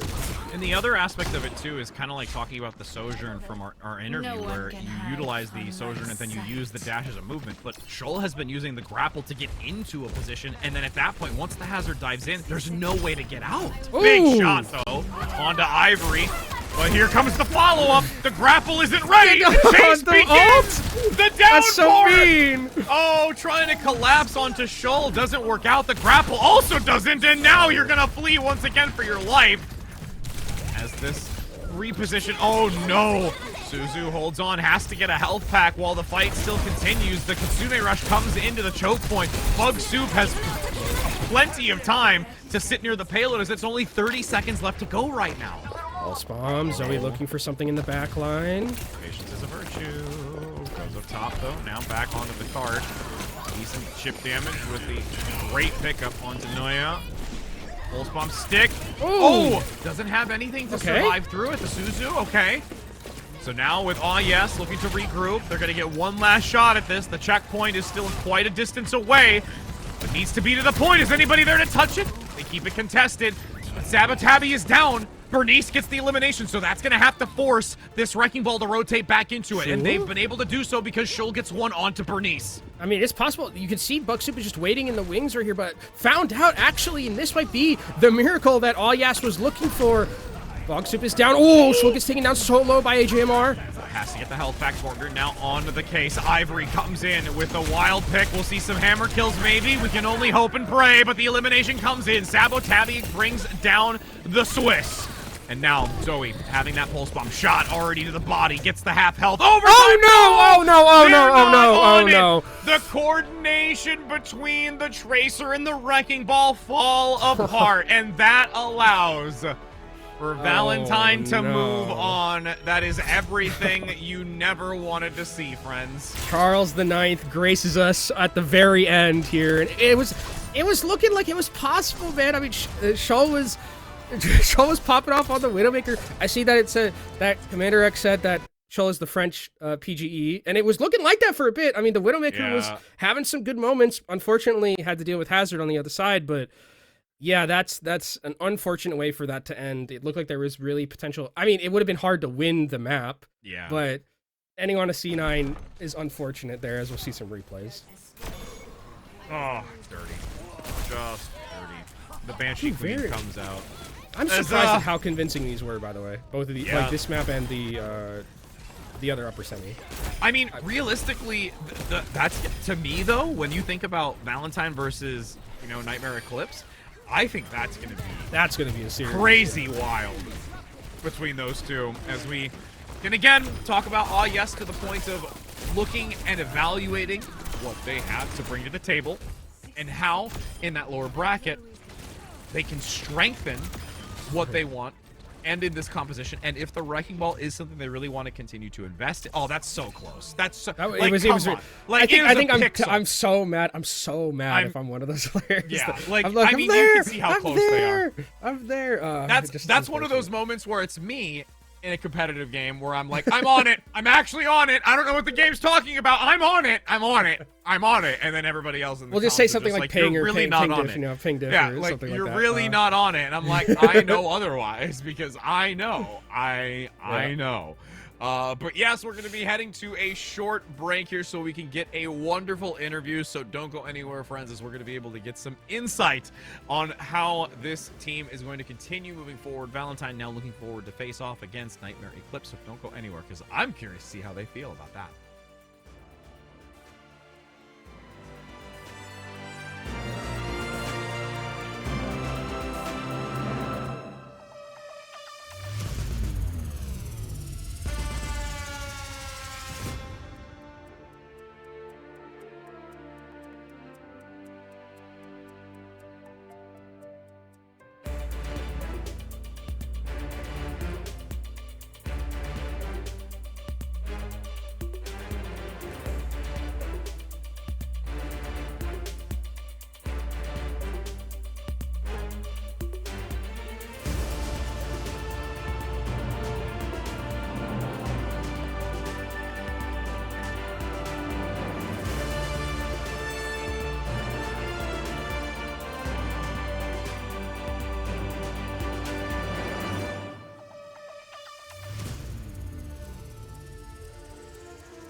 Why? Hello, friends. You get to see us again. Yes, we have an interview, but we will give some time since I know that the team is excited in probably conversing about how their success went so successfully.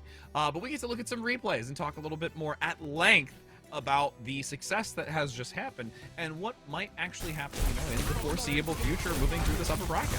It also means more drops for chat, so I know we're happy. That too. Yeah.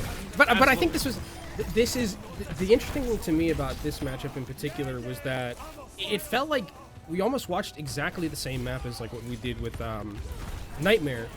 The compositions were a little bit different in terms of like this Hammond composition that we were seeing, but I think that when you look at the meta composition, like the Hazard and things like that, when you look at those compositions, it felt like there was no one who really like missed a step. Like I think the supports were fantastic.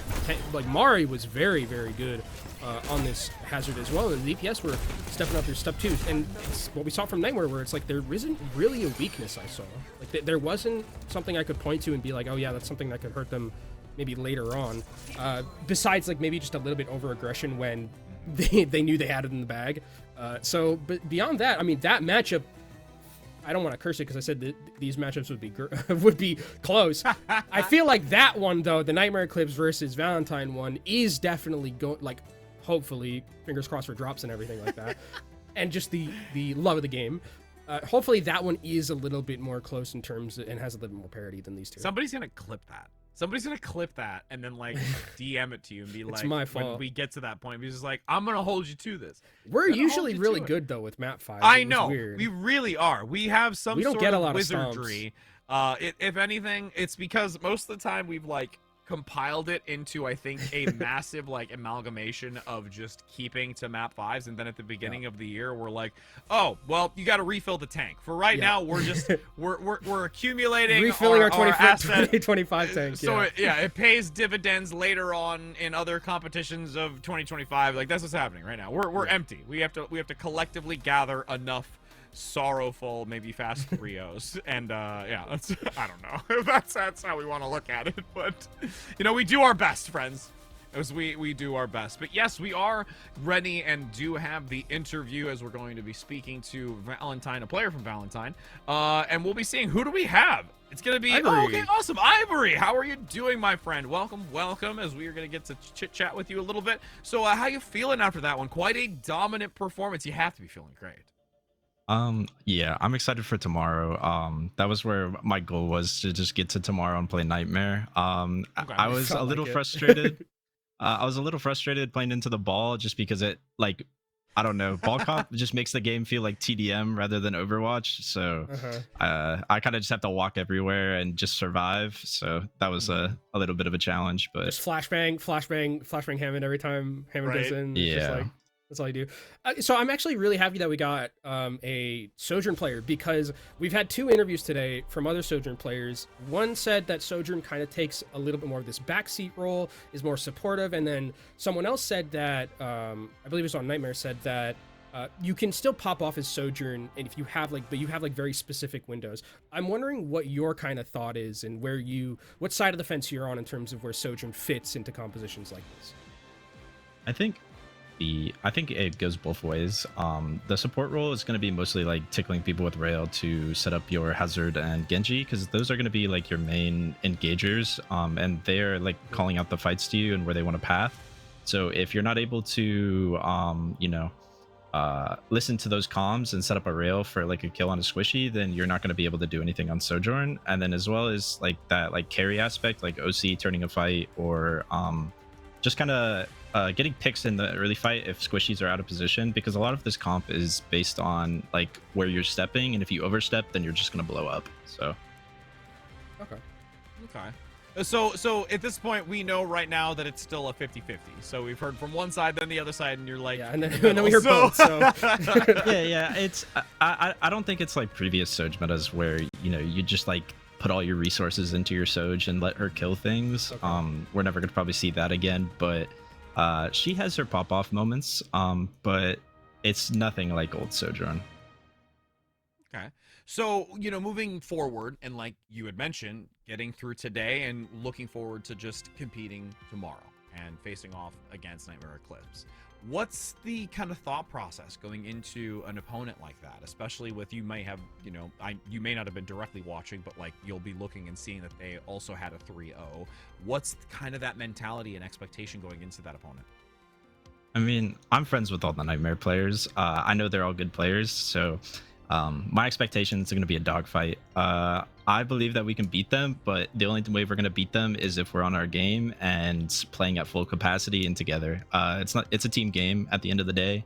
Nobody's going to like make or break it, but I'm ready to face against Bun and Peace. I love Bun. Shout out her. She's amazing. But in general, I'm just ready to, hit my shots and hopefully, come out on top. Bring a little of that carry potential Sojourn. But one of the things also about kind of how the comp has operated a little bit, bring it back to this not really divey aspect, but like Hazard in general. Do you think that like hit scan is just like so insanely hard to play against Hazard? Like it feels like there's almost no way to like opt into anything else. It has to be something that has like some mobility, like a Sojourn. Like, is there any avenue for anything else, or is it just like I'm stuck in Sojourn jail for a little bit? I think that like Cass and a few other characters have their spots to shine. The unfortunate spot is, or like part about it, is that COD doesn't have bans, so Sojourn's going to reign supreme over them just because of the mobility. If there was like a Soj ban, you would see a lot more Ashe and like Cash shining, or maybe even like double flex DPS. But as of right now, yeah, you're kind of in that Soj jail. Okay. just because of like the amount of slide basically. Okay. Well, I mean, realistically, we're excited to see the way that you've performed and looking to have that competition between Nightmare Eclipse, who you are looking forward to. Again, being friends with all of them, there is some definite like camaraderie aspect, but knowing that at the end of the day, it is a competition and being able to do the best that you can to perform against it to move into, that victory #1 spot to get not only the money, but those trophies and the chairs as well. So thank you so very much tremendously for your time and giving us that insight, and kind of also giving another perspective on your thoughts and revolving around the methodology behind a lot of the composition. So we hope you have a wonderful night and are really looking forward to seeing the performances tomorrow. I appreciate it. You as well. Yeah. Thank you, Ivory. Oh, goodness. Alrighty. We're towards the end of it. We had the first match, which was a 3-1, and it was going a little bit further. And then you and I, unfortunately, we kind of were like, unfortunately, white towel. Just white towel. Just throw in the white towel, and that's it. And yeah, it's great. I think Ivory is right, though. This should be a dogfight based on what we saw between both those teams. But before we look at the upper bracket, we'll look at the lower bracket. Queen's Gambit. It's not on the same side as yes, but they're definitely not like, yet. They're looking at that lower bracket 23, and they're like, oh, that's where we want to be. Right. That's where we want to be, right there, facing off against yes. But that Queen's Gambit team, I'm telling you, is one to look out for as they try and make their way through that lower bracket side. And now we can take a look at the upper bracket as well and see where we are at, and how, unfortunately, Rich and I cursed the upper semifinals here with the 3-0 and with the 3-0, but Valentine moving on 3-0 to face Nightmare Eclipse there in that winners finals, and that should be, like I think Ivory just said, an absolute dogfight. Wouldn't be shocked if that went all 5. Yeah, I'm gonna take your words a little bit and be just like, that's gonna be a barn burner. It's gonna be a good one. A slobber knocker's another one. Yeah, I was like, ooh, start of the year, you gotta start using your terms. As we're going to now take a look at what we still have for this weekend. Again, this is day 2. So far we've had 6 series of Overwatch so far, and now we've got plenty more still to go. 4 tomorrow, and then 3 on day 4, January 12th, where we do have that first round beginning. Again, same time, both for day 3 and for day 4, where it's going to be that 11 a.m. PT time. So make sure that you are tuning in at that time specifically and respectively to your respective time zone, so that you are not going to miss the action and, of course, your drops. But from us, honestly, I mean, it's been fantastic. We are super and eternally grateful for having such great sponsors. Again, Blacklight, we had mentioned it throughout the broadcast. We always have to continue mentioning how significant it is to have the contribution and just allowing it to bring something like this to life. And just the partnership along with Radiant, everything about it. We wouldn't have this broadcast to show these types of performances. And then also, like, on all these interviews, talking to the most recent interview where they know each other in this community, and they have such a great bond, even though this is a competition. And this type of opportunity for us to be talking about it is all without them, it wouldn't be here. So I mean, you and I kind of got into COD just a little bit recently in terms of just like being part of it and being part of the talent. We've been watching from afar and supporting from afar, but it's really nice to see kind of like the community that's built around a lot of Calling All Heroes and the initiative, and just everything about it is awesome. And I have enjoyed being part of it, whether it's casting with Dogman, casting with you, just with anyone here. And I think that it's a great thing that we continue to have Calling All Heroes, and you should try and support it as best as you can. We're talking a lot, like we're doing all this. You are getting dropped. Someone out there is going to get dropped. We're making by up like for the a 3 minute. O's. Yeah, someone's going to get dropped by like a minute, but we are wholeheartedly very honored to be here, I think, Rich and I. Yep, absolutely. Beautiful community. And we're done for today. So we hope you have a wonderful rest of your night. Take care, happy gaming, and we'll see you tomorrow, friends.